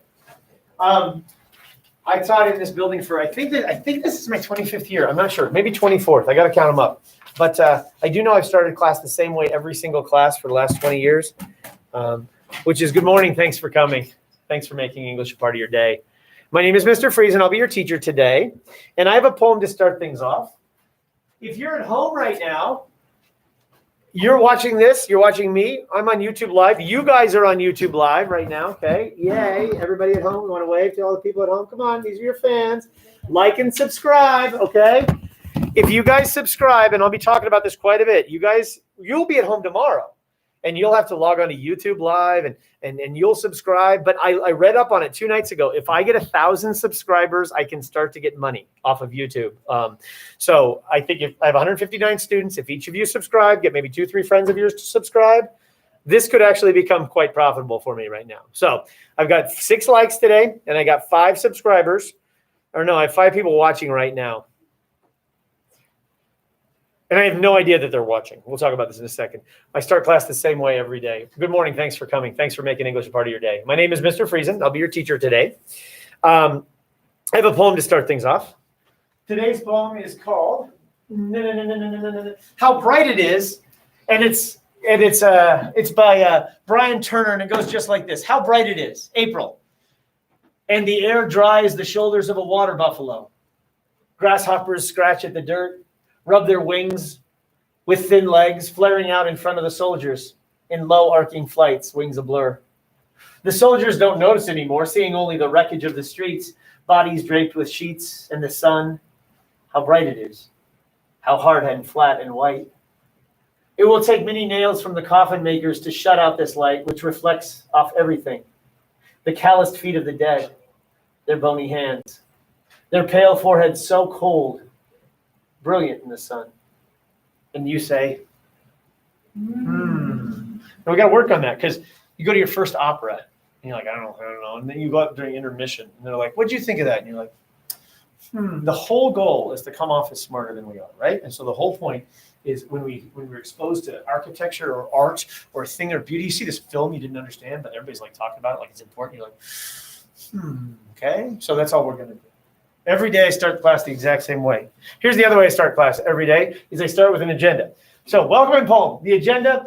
And then today what we're going to do is real simple. Hybrid procedures, personal statement essay, and homework. So I put this up at the front. I'm going to have to ask you guys some advice. Is what you think I need to do. So in theory, there are 7 people at home right now watching. I don't know who those 7 people are right now because all I do is see 7. But I know who you are. I don't know if we'll have a seating chart. I don't know. Last fall, I saw my students 46 times. I think I'll see you 13 times. So I don't even know if it's worth doing a seating chart. Right now, my number's on September 24th on the big board for the day that we shut hybrid down at Columbine High School and we go to full remote again. I don't know if that's going to happen. You guys heard about Heritage High School, right? And it doesn't take a whole school coming. It takes like 2 people to shut a school down. We have a case at Columbine, right? But this is a person that never entered the building. But had that person entered the building, we would already be starting the process of shutting parts of the school down. So let me just take attendance real quick. And if you could I asked some of your names when you came in, but I didn't have my piece of paper out. So if you could tell me your name real quick, and then I'll just mark that you're here, okay? Nevin Dempsey. Thank you, Nevin. Next.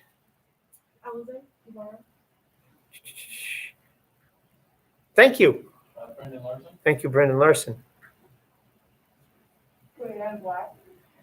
Brianne Black, thank you so much. Kylie Kylie Casebolt and Fuchs. Kylie Fuchs and Tyler Hess. Tyler Hess and no, you're good. Sorry. Thank you so much.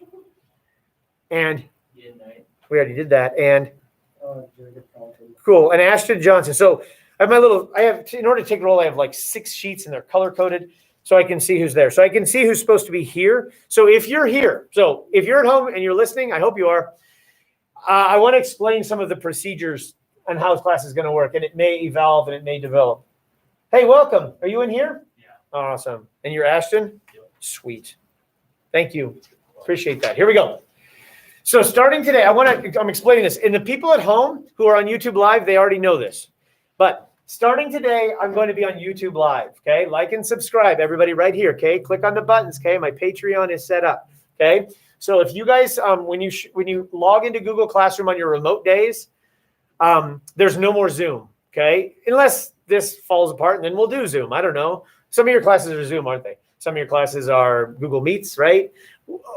My wife is in Littleton Public Schools, and they made them all do Google Meets. They said all teachers, all classes will be on the exact same platform.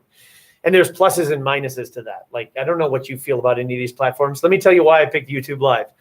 I picked YouTube Live because I believe that the kickouts are going to be a lot worse because it's a one-directional thing. It is showing me and the screen, and it's showing me and the screen.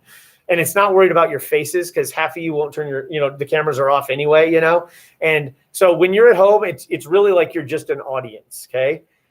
Those of you in the room right now, and this is not you at home, like and subscribe. Oh, Ian Stipp just subscribed. Nice. New subscriber. Thanks, buddy. Thanks, buddy. Nice job. Cool. That's awesome. I think I have 24 now. 24 subscribers. Only 976 to go. Do it. Do it. You going to do it? Okay. Here's where I'm at. I'm trying to be completely honest with my students. And here's where I'm at. They opened schools during the pandemic with the health code restrictions in for this, so that we could be in the same room. So I'm going to teach like I teach when I don't have a mask on. So I'm just going to be teaching in the room. If you're at home, you get the benefit of kind of watching this and kind of hearing it, and you actually don't get about 90% of the value of the room. So tomorrow, I'm going to be teaching to these people, and you're going to be watching this video, and it's not going to be great, but that's what it is. I am not doing what some of your teachers are doing. I bet some of your teachers are doing like a live class and then like modules at home or something like that, and then you can flip them. The work we start today, we will continue tomorrow. So the students at home right now, they need to be starting the assignment that we're starting today. So they're going to do part 2 in person. So that's kind of how I'm going to do it. The link for the YouTube video is on Google Classroom. So when you log in the morning, you'll find a link just like you found the Zoom link. The link is to an ongoing YouTube live stream. Over Labor Day weekend, I came up to the school for 7 hours to try to set up how I was going to teach today or teach this week. And I made 3 different YouTube live links for my first hour, my third hour, and my 5th hour. And I set it up. And when you set up a YouTube live link, you have to pick a thumbnail and give it a name and set access privileges and then turn on the chat box. Then you have to do these things you have to turn on the camera, which should creep you out a little bit. Google owns YouTube. So, and this is a Chromebook. There's 2 cameras on this Chromebook. There's a camera here pointing at me, and there's a camera here pointing at the number 7. Because we have these fancy Chromebooks. Teachers got new Chromebooks, okay? We don't have those junky ones like you guys have. You guys have the junky ones still? Yeah. So bad. You guys want to wave again? Yay. So what happens is when I turn on the YouTube live stream, it turns off my camera, and it turns on the back camera, which is above the number 7. So it's shooting the ceiling. So then I have to go into settings, and I have to switch it back to the front camera, even though I'd already set it to the front camera.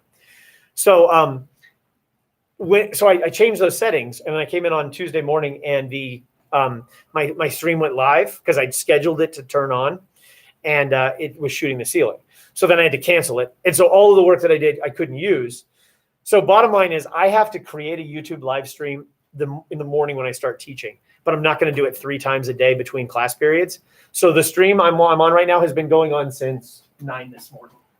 Well, actually, I didn't have a second hour, so it's been going on since about 10:15 this morning. And the reason I'm telling you this is if you come on the screen, you guys come on the screen, it'll say you're live, but you're already 2 hours into the video. So if you're really bored and you want to watch what I did last hour too, you can. Or if you miss class totally and you're like, oh, I have no idea what he's talking about, I need to go back into the lecture, you're going to have to kind of scrub forward and find what's happening. And this will hopefully clue you into which part of the class we're in. Okay? If you're at home, you're supposed to log in during class time. So this class time is from 11:49 to 1:04. When you're at home, you can ask questions. Here are the 3 ways you can ask questions. Number 1 is you can do it in the live chat box. But I don't know if you can. If you're at home right now, can you type in the live chat box? Students have told me 2 things. 1 is they've told me I can. And 2 is they've said I can't. And they're like, our Chromebook is a Jeffco Chromebook, and it restricts our access, But I have students doing it. So I think inside your settings in your account, you can turn things on for restricted things or whatever. Do you have an idea? A lot of kids probably use different computers at home. Yep. I know I do. Yeah. Use my Chromebook. Yep, and I hear that. But then I hear from somebody else, nope, I use my school Chromebook, my school account, and I can do it. So I have no idea. So choice 1, if you're at home and you have a question, I will answer your question. If it pops up who's Ian? Ian, are you here? No, Ian's at home. Ian's at home right now. Thanks, Ian. He's logged in. Nice. Like and subscribe. Thank you so much, okay? Ian said yes. I don't know what he's saying yes to, but he's there. The second place I can see you is right here because this is the Google Classroom for today. And there's a little chat box there that I can see. There it is. This is so awful. Okay. This is getting old. Hold on. Classwork today. Yep. So under Thursday, I can see if you've done a check-in or anything today. So you could ask a question here. And then the third place you could ask a question is over here. And this is GroupMe. And the GroupMe is available to all y'all on your phones or on your computers. And you could actually do that here. And I've responded to every single GroupMe right away. So when you're at home, you can be at home and never chime in. But if you want to chime in during class time, you have those 3 doors. I respond to every single email I get from you guys. I respond to every private comment you send me on Google Classroom. yesterday, during one of the things I pride myself on is at any given moment, I have fewer than 20 emails on my phone or on my computer. Fewer than 20. I have 2 work emails and 2 personal emails. So I run student government here. And so if I have to do something about like the ordering, like the DJ for homecoming, as if we're gonna have, but if I had to order the DJ for homecoming, and I wanted to find that email, I would open my inbox from work and I would scroll down to Senate and I would scroll down to prom and I would scroll down to 2020, or no, I'm sorry, homecoming 2020. And inside that homecoming folder, I would have the email from the DJ. Because every time I get an email in my email box, I do one of 3 things. I file it, I throw it away, or I deal with it. Those are the only 3 things I can do. So I have under 20 emails at any given time in my email box. Yesterday, just during 5th and 7th hour, I received 177 emails. Because every single time Google Classroom does something, it sends me a notification. Every single time, group media, I just get notifications everywhere. So I will respond to you. I guarantee you. It just may take me a moment. Okay. So that's how you're going to be involved when you're at home. Yep. And then here we go though. How do you prove you're here? You sit in this room, and I make a little mark by your name, and all you are here. So you all got checked in. Are you all going to stay the whole period? You planning on it? Okay, I'm going to check you out right now. Check, check, check, check, check, check, check, check, check, check, check. However, I need you to do something else for me. When you're at home, you need to check in by answering a question. There's going to be a question that will turn on at the beginning of class, and you have 5 minutes to answer it. And if you don't answer it in those 5 minutes, you're tardy to class. And if you don't answer at all, you're absent. That's how I know you're on the computer. At the end of the period, at around 1 o'clock, another question will turn on, and you need to answer that question as well. Okay, and that just proves you're here. Now, if you wanted to, you could answer the question, and then you could leave your computer and go run a 5K, and then you could come back at the end of the period, and you're back. Anybody run a 5K this morning? Who ran a 5K and has 2 thumbs? Me. I'll tell you that story in a minute. Okay, but bottom line is, you could absolutely do that if you wanted to. I have no way of verifying that you're doing all the things you're supposed to be doing, and frankly, I don't care. Bottom line is, I'm providing you with what I'm supposed to be doing, which is an English instruction, and I'm trying to make it in a way that you find interesting in this crazy environment that we're in. Okay, but here's the kicker. Let me show you something.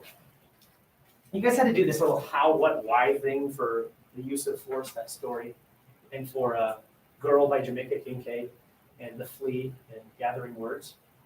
And I wanted to get some thoughts that you had on 4 different pieces. Let me show you something. I had you fill out Google Forms.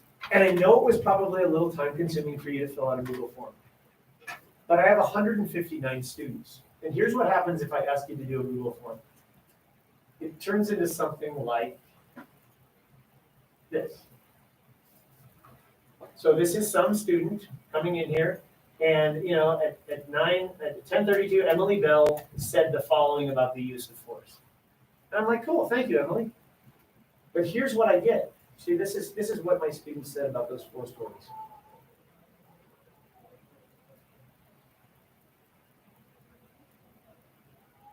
How we doing? Okay. So why did I have you do a Google form?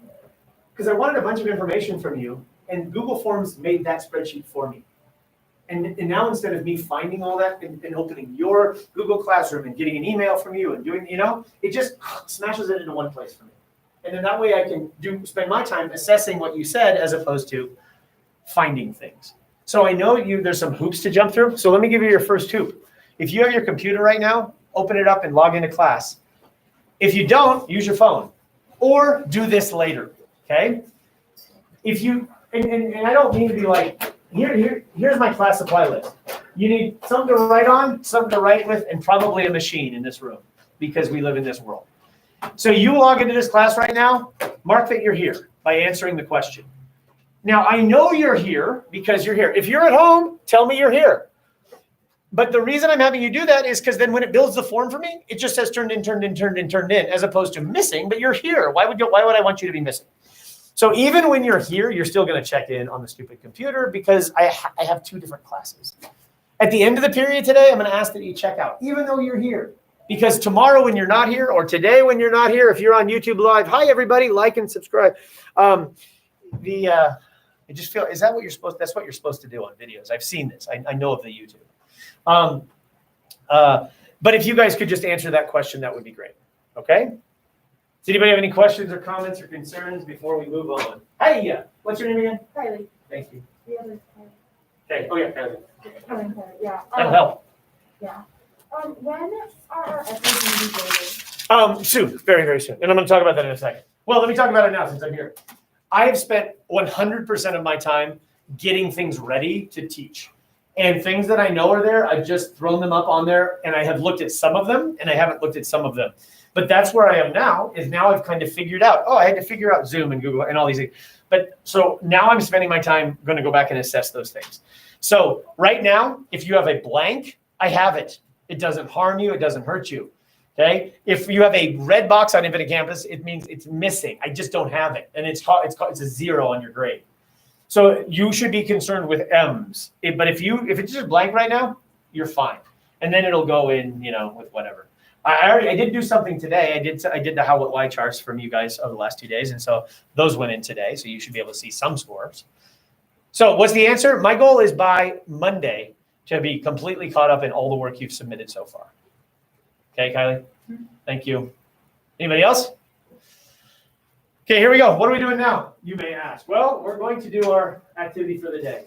So we're going to move on to our first major assignment of the semester. We'll have a few of these this semester. This is one of those things you have to do. This is one of the kind of markers of senior English, is we're going to be completing our first essay. And our first essay is a personal statement essay.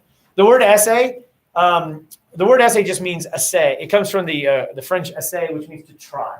It's just an attempt. So all you're going to be doing is making an attempt to make a personal statement. And this is kind of weird for you because for when you were a little kid in school, you used to write about yourself all the time. And then we kind of beat that out of you in middle school and early high school. We said, don't use first person pronouns. You have to write about this book or this story or this political system or this, scientific process. But coming back at the end, you guys, we're going to write a personal statement essay. And a personal statement essay is a narrative writing. Narrative writing is writing that tells a story. So you're going to tell a story of some story about you. And we're going to spend 2 weeks, this week and next week, doing it. And then we'll move on and we'll start beginning some of our work with literature and some of the other humanities. There's an added benefit, though, which is for those of you who are applying to college either this fall or in the future, you'll be creating a personal statement. And most colleges require a personal statement as part of the application process. Matter of fact, we'll be looking at the Common App. And you'll be able to cater your personal statement to kill 2 birds with 1 stone, which is get a grade in my class as well as that. If you're not planning on attending college, the writing of a personal statement is still an exercise in self-reflection and in writing, so it's positive for everybody. 2 essential items. Number 1, during this process, some of the writing we're going to do is going to be public and some of it can remain private, and I will always tell you which. So if it is public writing, you have to be okay with other people reading it. And that involves me, and it may involve other people in the room because we may put up some as models or talk about them, okay? And you just have to be aware of that. The most pressing thing if it's public is you have to be aware that if I read your writing, I have a legal obligation. If you say something in your writing in which I feel that you or somebody else is in danger or something like that, I have to deal with it. That's part of my job. So if I ask you, like, let's say we do a prompt, one of the Common App prompts is like, describe an incident where you had something very important happen to you. Well, if that very important thing was last weekend and it involved something that makes you unsafe or a crime or something, I don't have a choice. I have to submit these things. So just be aware of what you're writing. The second is every single person in this class is a human being who deserves your respect and your support. So when we start sharing things, which can be kind of weird, you need to respect and support everybody, regardless of who they are, what they say, what they believe, whatever. Okay? So I just want to be a supportive environment. You can do that. We're all mature enough to do that. Comments, questions? Okay. Number 3. So we're going to start today with a sample. I'm going to remove the front part of the lights here. So what is a personal statement? Well, here's an essay called Temper. And if you want to, you guys, I don't mind that you have the computers on. I don't. If you want to like follow along in the Google slideshow, it's easier to read on your screen. More power to you. I do believe that you guys are on screens so much for school that sometimes this is better to just be talking in the room. You know, there are 10,880 minutes a week, and you're in here for 75. And so I think you have 10,805 minutes that you can stare at a screen if you want, but it's up to you. But if you can see that better, more power to you. I know that when I started, was it 9th grade? The French teacher told my mother I needed glasses because I used to sit in the room and I push on my eyes because it would change the curvature of the lens and things became clearer. And she's like, I don't think your son can see. And that's when I got contacts. And then I got laser surgery, and now I have 20/15 eyes, and I could be a fighter pilot. Laser eye surgery, smartphones, and robot vacuums are the 3 greatest things humans have ever invented. You guys have a robot vacuum? I have a robot vacuum.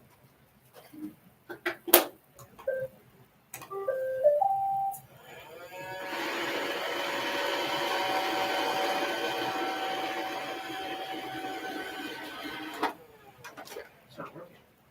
Why is this not working? Oh, this is too tight.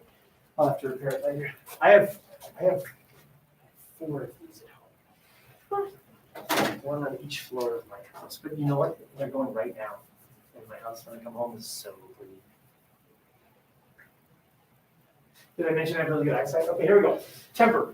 First story. 1, 2, 3. Temper. What's a personal statement essay? I don't know. Here's one. Temper. I feel perfectly content at Woodrow Wilson Skate Park, a cement swell in the ground located just west of the easternmost point of the north side of Chicago and trapped perennially in the mental space inhabited by 14-year-old angry youth. Outside of home and school, it is the place where I've spent most of my life. Its terrain, so familiar I could navigate it blindfolded, towed on my board by a pack of feral dogs. Much of what I know of life I learned there. A sea of nods and handshakes and backpats welcomed my every arrival to this municipal oasis. Here I am known, called variously Moore, Bob Morley, Moore Dog, Mo Money, or long story, Tom Pork. It is the only place on earth where, were an election ever to be held, I could almost certainly be mayor. Among the strange, sometimes downcast and essentially good people here, I have found another family. I need them as much as they need me. And as much as we all need skateboarding. This 4-wheeled toy brings us inner peace. Skateboarding is a standing meditation, a time to put conscious thoughts aside and let primal impulse guide the body through various jumps and balancing acts. I turn to skating in times of joy and in times of strife, to celebrate a good day, escape writer's block, social failures, or other minor tragedies. It was at Wilson that I encountered once, and then again a man called Temper. I was 13 when I crashed into a beefy, shadowy figure I had heard talked about only in whispers. This man, known by the word he had chosen to affix to hundreds of walls across Chicago, had earned a spot in the community as a respected graffiti artist and skateboarder. His improbably light feet and onboard grace were known to most of the city. I was barely inaugurated into the skate scene, or the park scene, when I plowed headlong into him, knocking both of us down, turtle-like and winded. I hadn't been paying attention and apologized rapid fire while trying to scrape my body off his. When we both got to our feet, Temper knocked me down again and walked away without comment. It was the most frightening thing that ever happened to me at Wilson. He left the park that day, and I had seen him once, maybe twice since. The 5 years since the incident has been more or less good to me. In high school, I abandoned the dream of becoming a professional skateboarder and discovered fuller gamut of life's offerings. I learned to think about things other than skating, and in turn discovered physics, girls, cooking, and writing, a pursuit I love as much as skateboarding. The same cannot be said for the passage of time in Temper's life. I saw him recently and had lunch with him and my friend. He told us of overcoming a crippling drug addiction, spending time in jail, and contracting AIDS, a disease that every day reminds him that his time on earth is coming to an end. He's trying his best to make the most of it all. It was with great trepidation, the greatest trepidation, that I told him about the Wilson incident. Over pizza and lemon soda, I explained how much he scared me. I added that it was important that it had happened. I think it helped me grow up, I explained. An awkward silence followed. His head turned down and to the side for a moment. Then he just laughed. His eyes apologized, and I laughed too, collectively embracing that very Wilson mentality. Life, like skateboarding and men-named temper, will knock you down. There's nothing else to do but forgive, forget, and stand back up. So a personal essay is something that nobody else could ever write but you. Can you cover those? It is your story. It is. It doesn't have to be a challenge moment. It doesn't have to be a triumph. All it is 100% yours. You know, as I read this story and I think about this, you know a lot about this person. You know what makes this person unique and what was going on. You know, I almost wonder if I'm reading too much into this story because the story is called Temper, and he mentions early that it's inhabited by angry 14-year-olds, and he's grown up. And in some ways, I wonder if Temper was a person, or if Temper was him kind of facing perhaps a struggle that this person had with his temper. I don't know, because I think you can read it both ways. But at the end of the day, it's an incredibly precise story, and it's a story owned by one person. And that's what you're going to do, is you're going to come up with a statement that's going to be in the form of a story that's going to be, you know, exclusively yours. Okay? Comments, questions, we okay? So how do we start this process? Well, we're going to do a little warm-up writing. In order for you to write, and oh, by the way, you have to write 650 words. That thing was 630. It's about 2 pages, okay? But it's crafted and controlled. So in order to write about yourself, we have to practice writing about ourselves informally, I believe, before you practice formally. So we're going to do a little bit of a warm-up. And what we're going to do is we're going to talk today a little bit about vulnerability. And you're going to try to tap into like your absolute like kind of core. So why am I asking you to be vulnerable? A few reasons. One is we're going to talk about your personal statement being made up of 4 qualities. And the first is going to be vulnerability. Because vulnerability is a great quality of a personal essay. It's what makes it personal. Okay? And vulnerability doesn't have to be like something you do wrong or something you're afraid or embarrassed about. Vulnerability just is the willingness to open up and say something that's uniquely you. That's all it is. Vulnerability is a great life skill to learn. Okay? It's something you can actually get better at by practicing. So we're going to practice like tapping into some things about yourself today. So here we go. Take out a piece of paper. Yay! This is private writing, which means only you will see it. The only thing you'll do is I'll just glance and I'll see that things are written. I'm not going to read your writing. You actually have to rip this piece of paper out of any notebook you have. I don't care what supplies you bring to this class. You know, some of you went to Target this summer hoping to have real school, you know, bringing all your school supplies. And just as long as you show up here with something to write on or something to write with. I have paper over here. I have pens over here. I have outlets that you can charge your devices with, you know, but bottom line is just a piece of paper. Okay, ready? Here we go.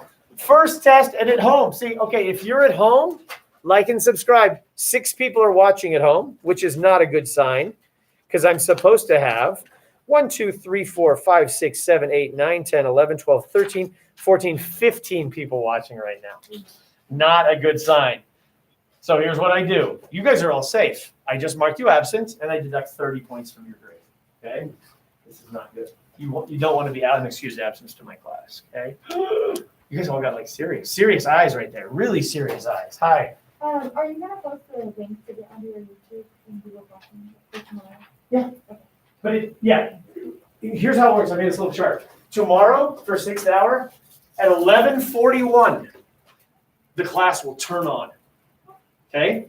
And the attendance check turns on, and the materials for the day turns on, and the YouTube live is going to be on in the room, even though I will have been here for 2 hours.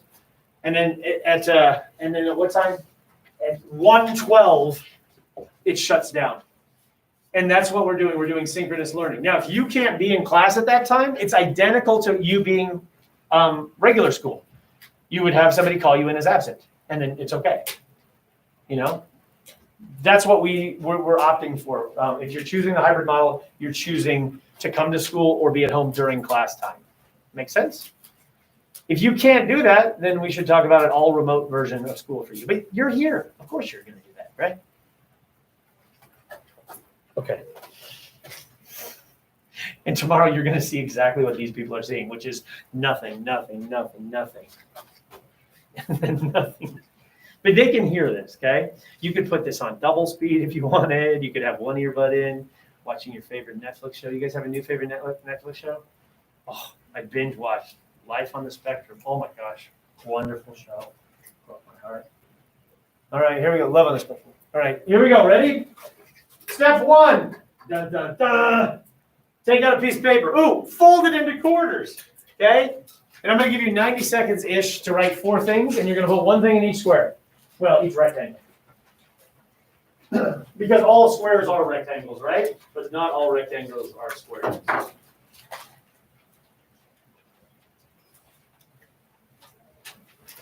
How was the weather today? Is it warmed up at all? Have you been outside? Way warmer. It's warmer a lot? Yeah. Yeah, it's getting warm. What does my watch say? My watch says waiting for data. Jerk face. Okay. All right, here we go. You're going to write in each square, and all I want you to do is try to fill the square. And sometimes it's hard to write a lot, and sometimes you don't know what to say. I don't know if you ever get writer's block in school and you can't write. One of the best ways to cure writer's block is just keep writing. So even if you don't know what to write, you just keep writing. And it's like it's something anybody can do. Okay, anybody can write this much, and the way you write 650 words is you write the first 6, then you write the first 50, then you write the first 100, and keep going. Here we go. Number 1. 6 prompts. On top of the first quadrant, I want you to write, if you really knew me, and then finish the sentence. Write something that you normally wouldn't share to someone. Be brave, go as deep as you're willing to go, your eyes only. Try sharing something most people don't really know about you. The point of this exercise is allow yourself to be really known. If you really knew me. So if you really knew me, I'll model behavior. If you really knew me, you'd know that I like, so embarrassed. That something I really like, I'm totally embarrassed about, is I really like board games. And I discovered them like 3 years ago. And I've been playing Monopoly since I was a little kid. But then I discovered these different kind of games. There's a store by Consumers called The Gaming Goat. And I discovered these other games that are just fun, but my family doesn't like them. And so if you really knew me, you'd know that like before COVID hit, I would go to like little meetup groups and meet other nerds who like board games. And I would play a board game with them like once every 3 or 4 weeks. And strangers and I would play a game together. And then I'd go home. And sometimes I play them by myself. And I feel really nerdy about that. But I don't think it's any worse than you staring at a screen playing a game, because all my game just happens to move things in the real world, and yours moves things on the screen. Because I really like puzzles and I really like games. So if you really knew me, you'd know I'm embarrassed at something I really enjoy, because I think it's super, super nerdy. Okay, if I really knew you, what would I know about you? If you really knew me, I will never read this, by the way. If you really knew me.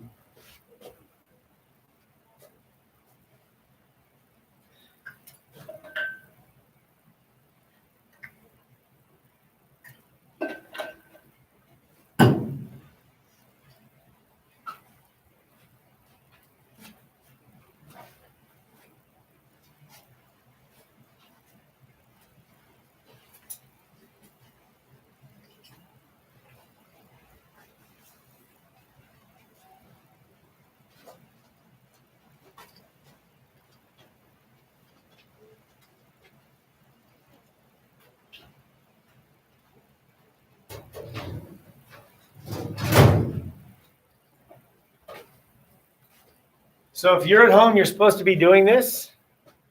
Tomorrow, we're going to do the exact same thing when you're not here. I'll say, take out a piece of paper, and you're supposed to do it at home, okay? Same thing.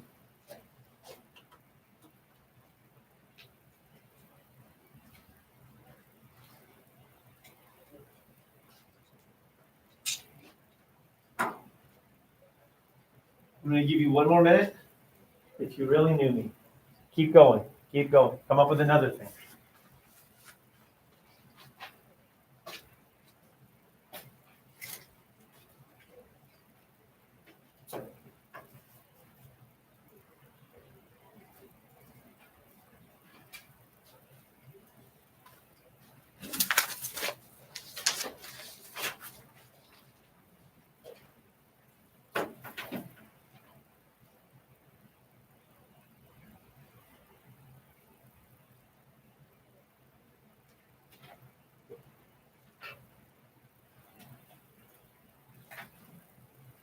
All right, that's good enough. Now, we don't have to do this. It didn't work out really well for the other classes. So what's on the slide is not exactly what we're going to do. Now, in the second quadrant, I want you to make, it says make a list out loud, but you don't have to do it out loud. I want you to finish the phrase I love with a list of things you love. And you don't have to explain why, just make a list. You know, I love my cat Friday. Okay. I love sitting on a deck with water that I can hear, either ocean or a stream, with a margarita. I love teaching for 3 reasons: June, July, and August. I love it when people laugh at my jokes, even if it varies. I love that I get paid money to talk about books. I love taking the doors off my Jeep.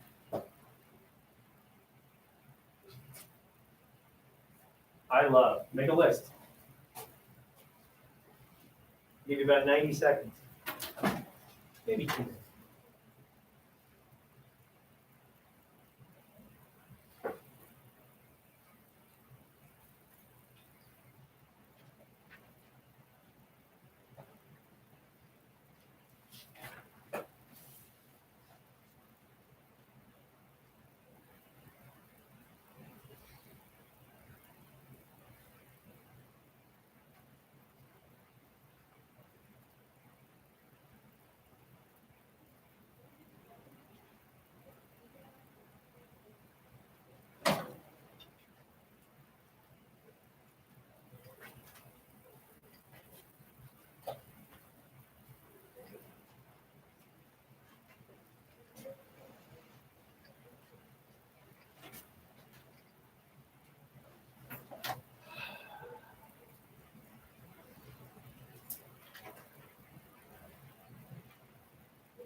Okay.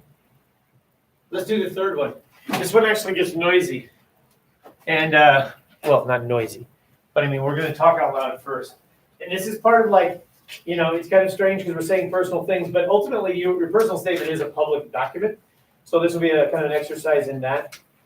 So I need you to, hold on real quick, let me figure out what's going on here.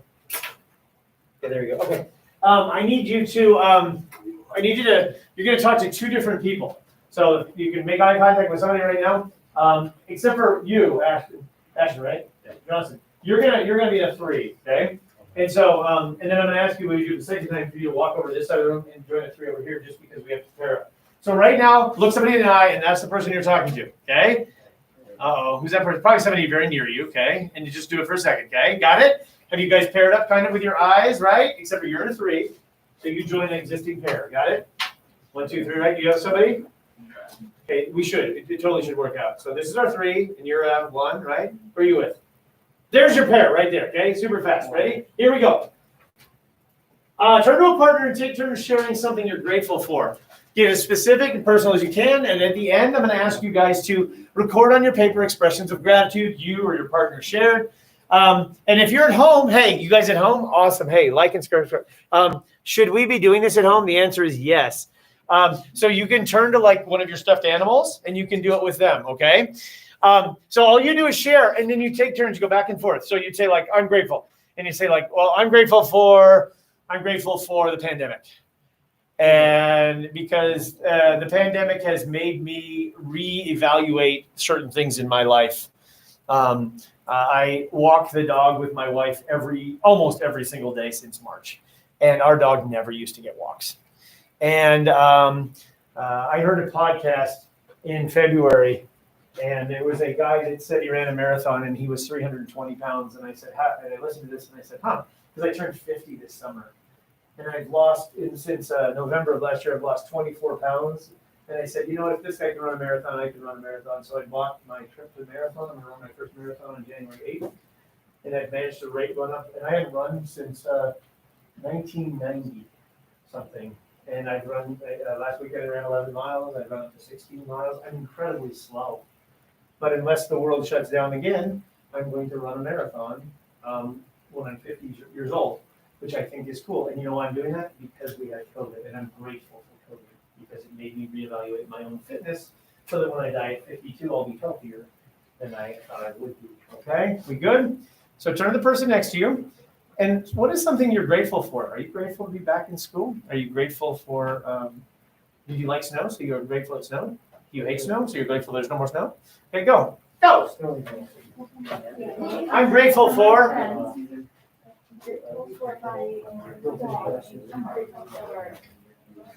Yeah, so if you're at home, you're talking to yourself, okay? I'm grateful for hand puppets. I'm grateful for, and you're writing it down?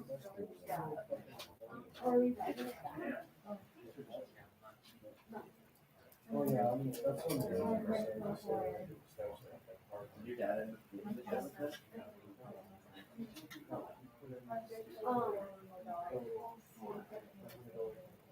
I'm grateful for, just keep saying that, and then keep filling it in. I'm grateful for. I remember something like that.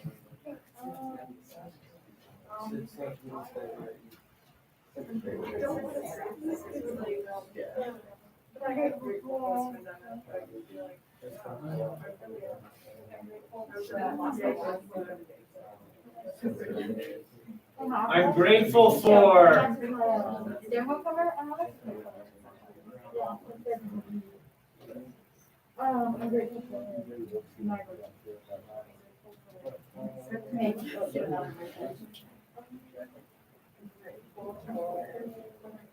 I'm grateful for. One more minute? No, 30 more seconds. Let's do that. 30 more seconds. Class for you.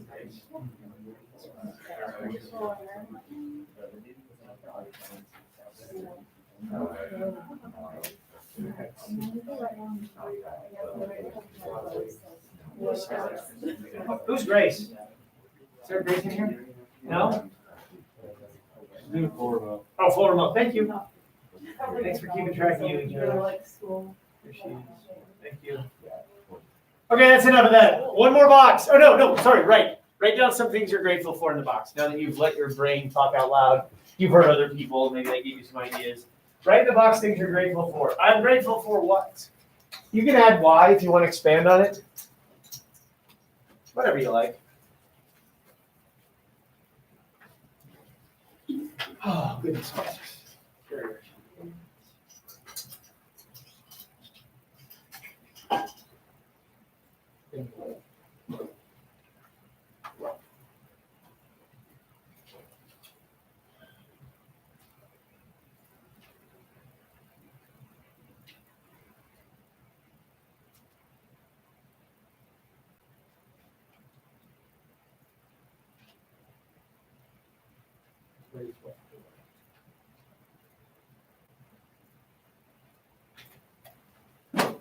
Some people wake up every morning and sit for 10 minutes.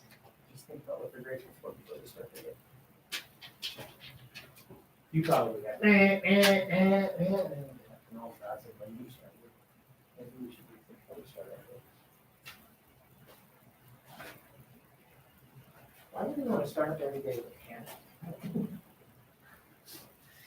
There's a fire. No way. It's just a. What? I know. That's like one of the best things about technology is new sounds. You know what happens at 5:05 every morning? My lights just turn. And I kind of become aware that lights are on. The lights come on? Mhm. Yeah, those cool lights where you like clap and you like turn on. Well, I don't clap, I just turn the lights on. So right now I can say, Alexa. Alexa.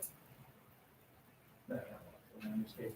Okay, but I could say at home, I could say Alexa. When I'm in my condo, I can say, Alexa, turn on the heat at home, and then by the time I get home from skiing, my house is warm. I can say, Alexa, turn on my robot vacuums right now.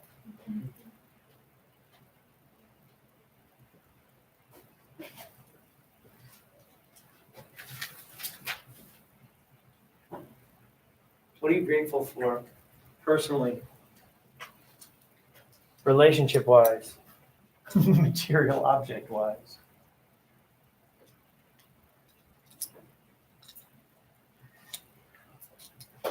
All right, that's enough of that one. Last one. Turn to another human. Different human this time. You can steal some of your last ones or you can do some new ones.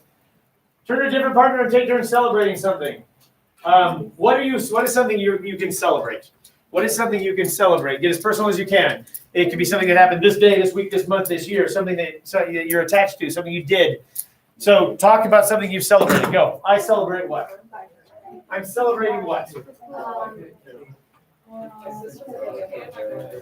I'm celebrating I can vote in this year's election. I'm celebrating my car.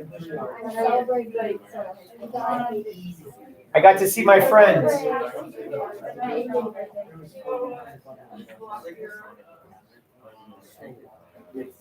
I celebrate what?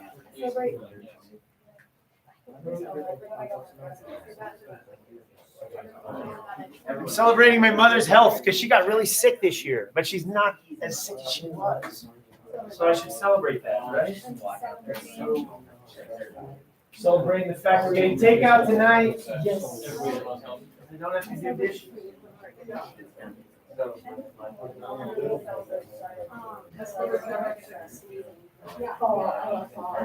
Celebrate that I have clean drinking water. You guys at home are doing a great job. 5 of you.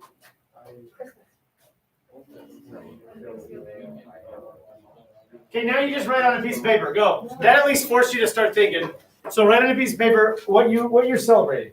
What are you celebrating? And maybe keep in mind the ing on the word celebrate. Not we're just things we do celebrate, but things we're celebrating.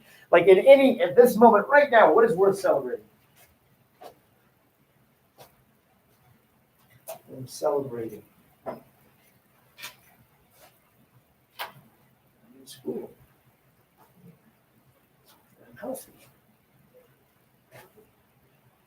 My children are healthy.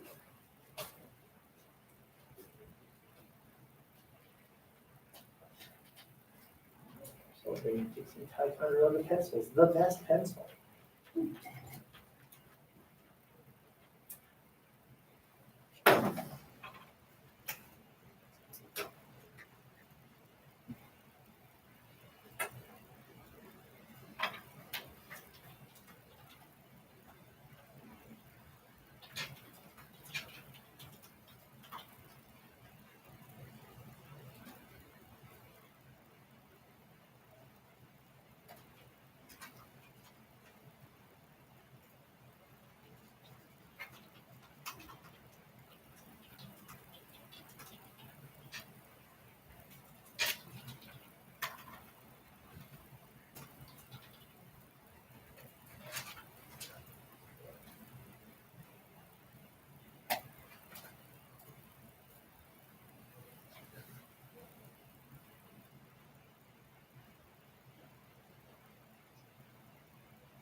Okay, here we go.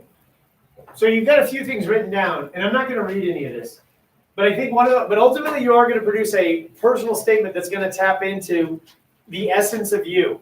And it's sometimes not a bad idea just to put those things down. I mean, some of you maybe are people that do that already. I'm not the kind of person that writes down things about myself. I don't do this. I don't do this. So this would be an awkward thing for me. So practicing in an informal setting is kind of the goal of what we were doing right now.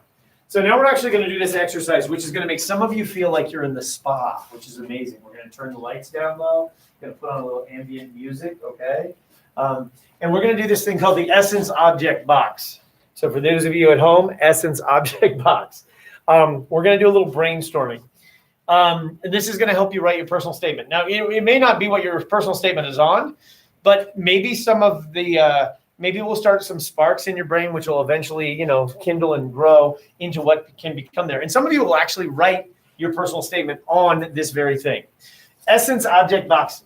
This exercise requires your full attention. You can use a computer right now to do it, or you can do it on your own paper, but you will submit it to Google Classroom.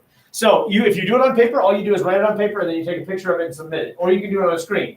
Now, I think you could do it on the screen.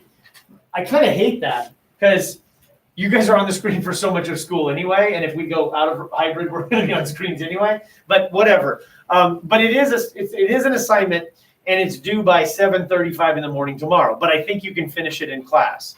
If you guys are at home, do it now. If you're not doing it at home, you have to do it by 7:35. And let me just tell you what's going to happen. Some of the students, there are only 5 people watching me at home right now. There's supposed to be 13. So those students are like, oh, I didn't do my work, And so the question is, do they know that this is due tomorrow at 7:35? So tomorrow, when you're at home, make sure you are clear what I'm asking you to do during class. Okay? We good? All right, here we go.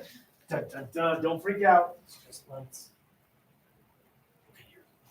Here we go. A little ambient music.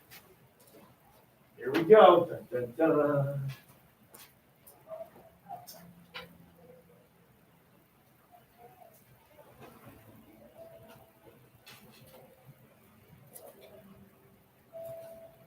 All right, here we go. Ready? If you don't want to close your eyes, you don't have to. Close your eyes. I want you to imagine a box. You guys have the benefit that I've done this twice already. I literally mean a box, okay? A literal box. 8 corners, 6 sides. In this box is a set of objects. Imagine that each one of those is one of your essence objects. What do I mean? Each object represents one of your fundamental qualities. Thus, each object is more than just an object. For example, so I have this Pilot P500 extra fine blue pen. So I'm going to put this in my box because it's an object. And that's all I will do is I'll put it in the box. Now, what does it represent about me? It's a fundamental quality. Well, it represents I'm a teacher, but it also represents that I'm an English teacher, and my biggest job is to grade papers. And usually I grade a lot of papers. I grade over 10,000 papers a year. And when I grade those, no, I don't grade 10,000 papers a year. I grade over 2,000 papers a year. That's better. And I use a blue pen because I try to offer feedback as opposed to using red pens that just point out things that are wrong. And this is very much a fundamental quality of my life is my desire to help students with their writing by giving them focused feedback on their writing. And that's been a challenge for me, obviously, because I can't use a pen anymore. And I don't really know. I don't like giving feedback on computers at all. So I'm going to put this pen in the box. It has to be something you can put in a box. So, for example, I'm going to put this picture right here. This picture in the box. Okay? And I would describe it, I'd say this is me and my family, my daughter, and my wife, dressed up as the Incredibles in front of Splash Mountain. Okay? And I put that in the box. Because that's a fundamental quality I have. Now, you don't share the fundamental quality. But the fundamental quality is, why is this you? Well, this shows that I'm a dad, and this shows that I'm a husband. It also shows that I care about going to Disneyland.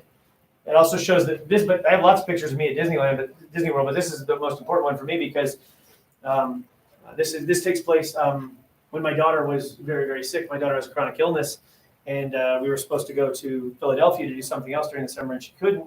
So I had to burn some plane tickets like 5 years ago in October. So we took a long weekend, and I ditched school for a day and took my children to Disneyland and trick or treat at Disneyland. And I thought that was pretty cool because this reminds me of the struggle my family has gone through. Because my daughter was in a wheelchair during this time, and she's no longer in a wheelchair because she's much better than she used to be. But this reminds me of our family's struggles. So this is a picture.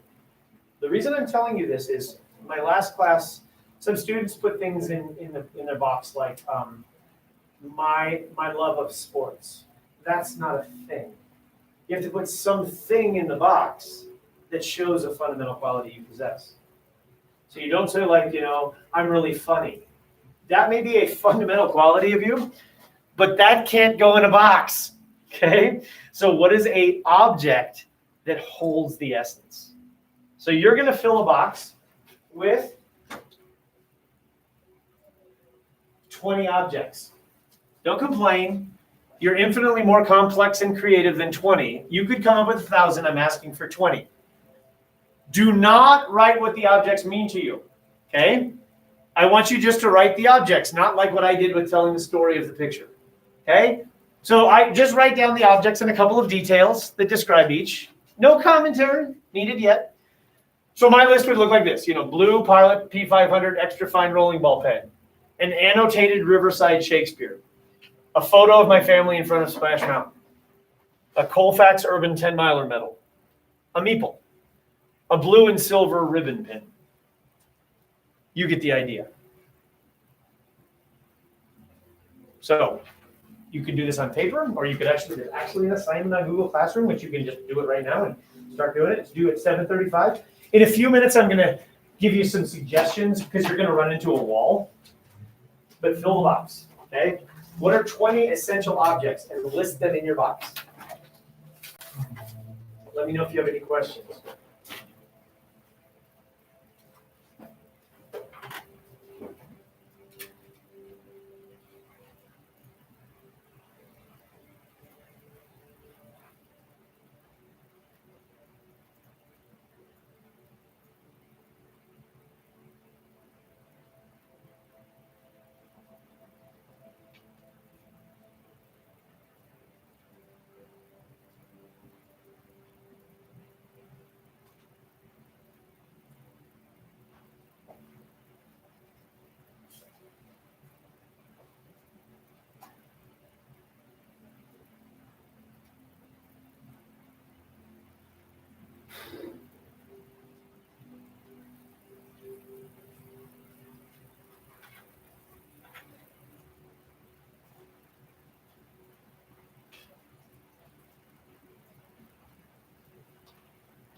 Always rest the spa day would be on ads.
some questions up on the board that may help you if you're starting to get stuck.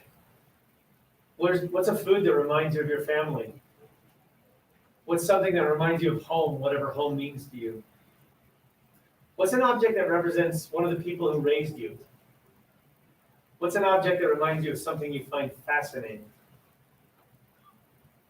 What's an object that reminds you of a tradition or a ritual in your family?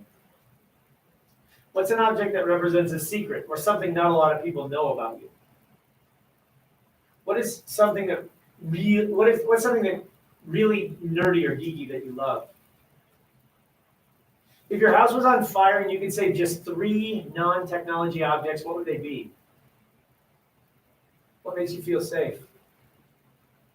What's your actual superpower? What are you really good at? What's something you're known for among your friends? What do you want to be when you grow up?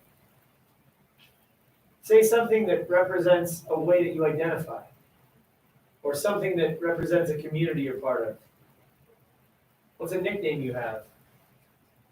What's something you could teach someone else to do? Name 3 objects in your room. What's the moment you left childhood behind? What's your favorite photo? What's a dream or a goal you have in the future? But don't answer the question, because that's not an object. It's got to go in the box. Okay? So something what does it say? What do you want to be when you grow up? You don't put astronaut. Okay? What is a thing that you can put in the box that would show you want to be an astronaut? Okay? I'm going to keep going here for 1 second. I'll come back to this slide. Here's your homework. You need to complete the Essence Object Box assignment on this classroom. It's due by 7:30 a.m. tomorrow. For those of you at home, this is due by 7:35 a.m. tomorrow for everybody. You'll need the values exercise handout that I'm about to give you tomorrow at home. The people in school tomorrow will get this when they're in school. You should check Invent Campus and see if you have missing work. Don't worry about scores yet, but see if stuff is missing. And then make sure you answer the checkout question at the end of the period today. And I think that will turn on for you guys in the next 5 minutes. It'll turn on. It's just a question, and you just answer it. Okay? But I know you're here, so it doesn't matter for you. But at home, you would want to make sure you're checking out of the class. Okay? Thank you. Of course. Yep.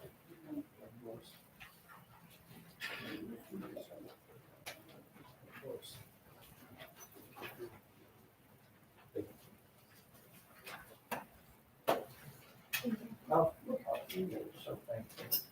I'm thankful people were raised right. What is the subject from? Are you dancing right now? Yeah. It's great. You might be dance.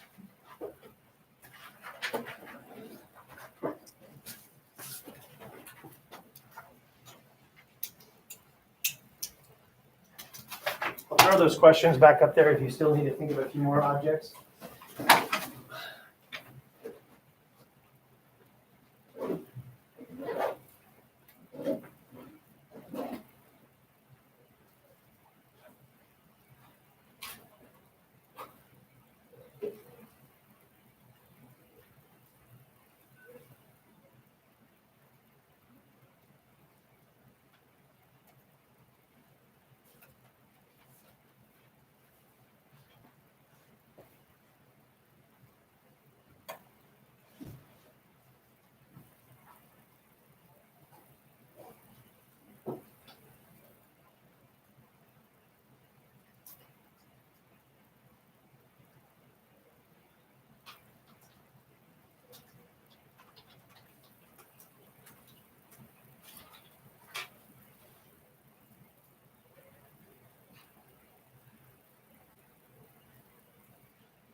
thank you guys for your attentiveness getting started. If you're not done, you'll finish this on your own for tomorrow.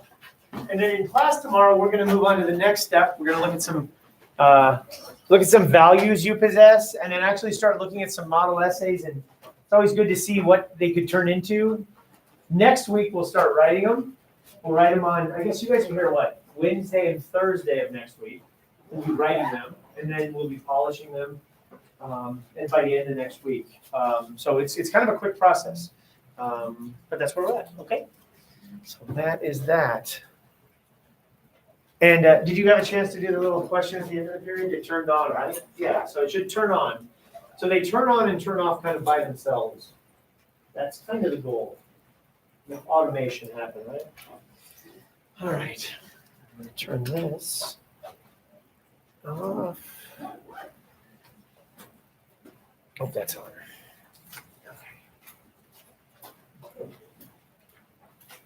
Okay. You guys get to go home and have some lunch.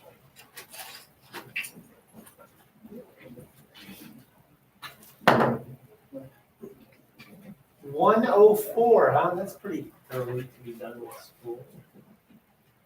If you didn't have it, did anybody not have a second hour? So you're like, that's a really short day. It's good and bad, right? It's good and bad. Short days are good. Not only junior college is bad. Not having tennis is bad. Not seeing your friends is bad. Right? I don't know. I spent a lot less money on gas over the last 6 months. My gas bill went way down. My insurance company sent me a refund because they're like, "You want to drive as much? We don't need as much of your money." I was like, "Wasn't that nice of you?" Have a good day. Nice to see you. See you on the machine tomorrow. Well, actually, I won't see you on a machine, and you'll see me maybe. Bye. Thank you for being here. Bye now. I appreciate you coming to school, humans. Bye. Hey, you. What? I have a question. Of course. For the what, how? Yes. Do you post the links for the essays? Let's walk over here. Okay, what are we talking about? For the what, why, how? The White House, the thing that I punched in today, right? Yeah. Yeah. I wouldn't do it because Here, come over I here. do better. I do better when I'm not physically doing my own. Sure. Okay, so on the course stream for this hour. Okay, so you didn't have them, right? Okay, so they're in here in the class. So I think it's always on a session. Okay. So they were called these 4 humanities pieces. Okay. That's where they are. So if you click on either of those days, because we did them 2 days, here they are. Oh, cool. And then the what, how, the form is here. Okay. So you open it up and then you do it 4 times Yeah. because there's 4 different ones and it only asks you for 1 each. But it's either last Friday or last Wednesday. Okay? Cool, thank you. Thank you. I appreciate it. I know there's a lot of clicks and things. Yeah, I'll have it turned in by tonight. Sounds like a rock star. Thank you. Have a nice day. You too.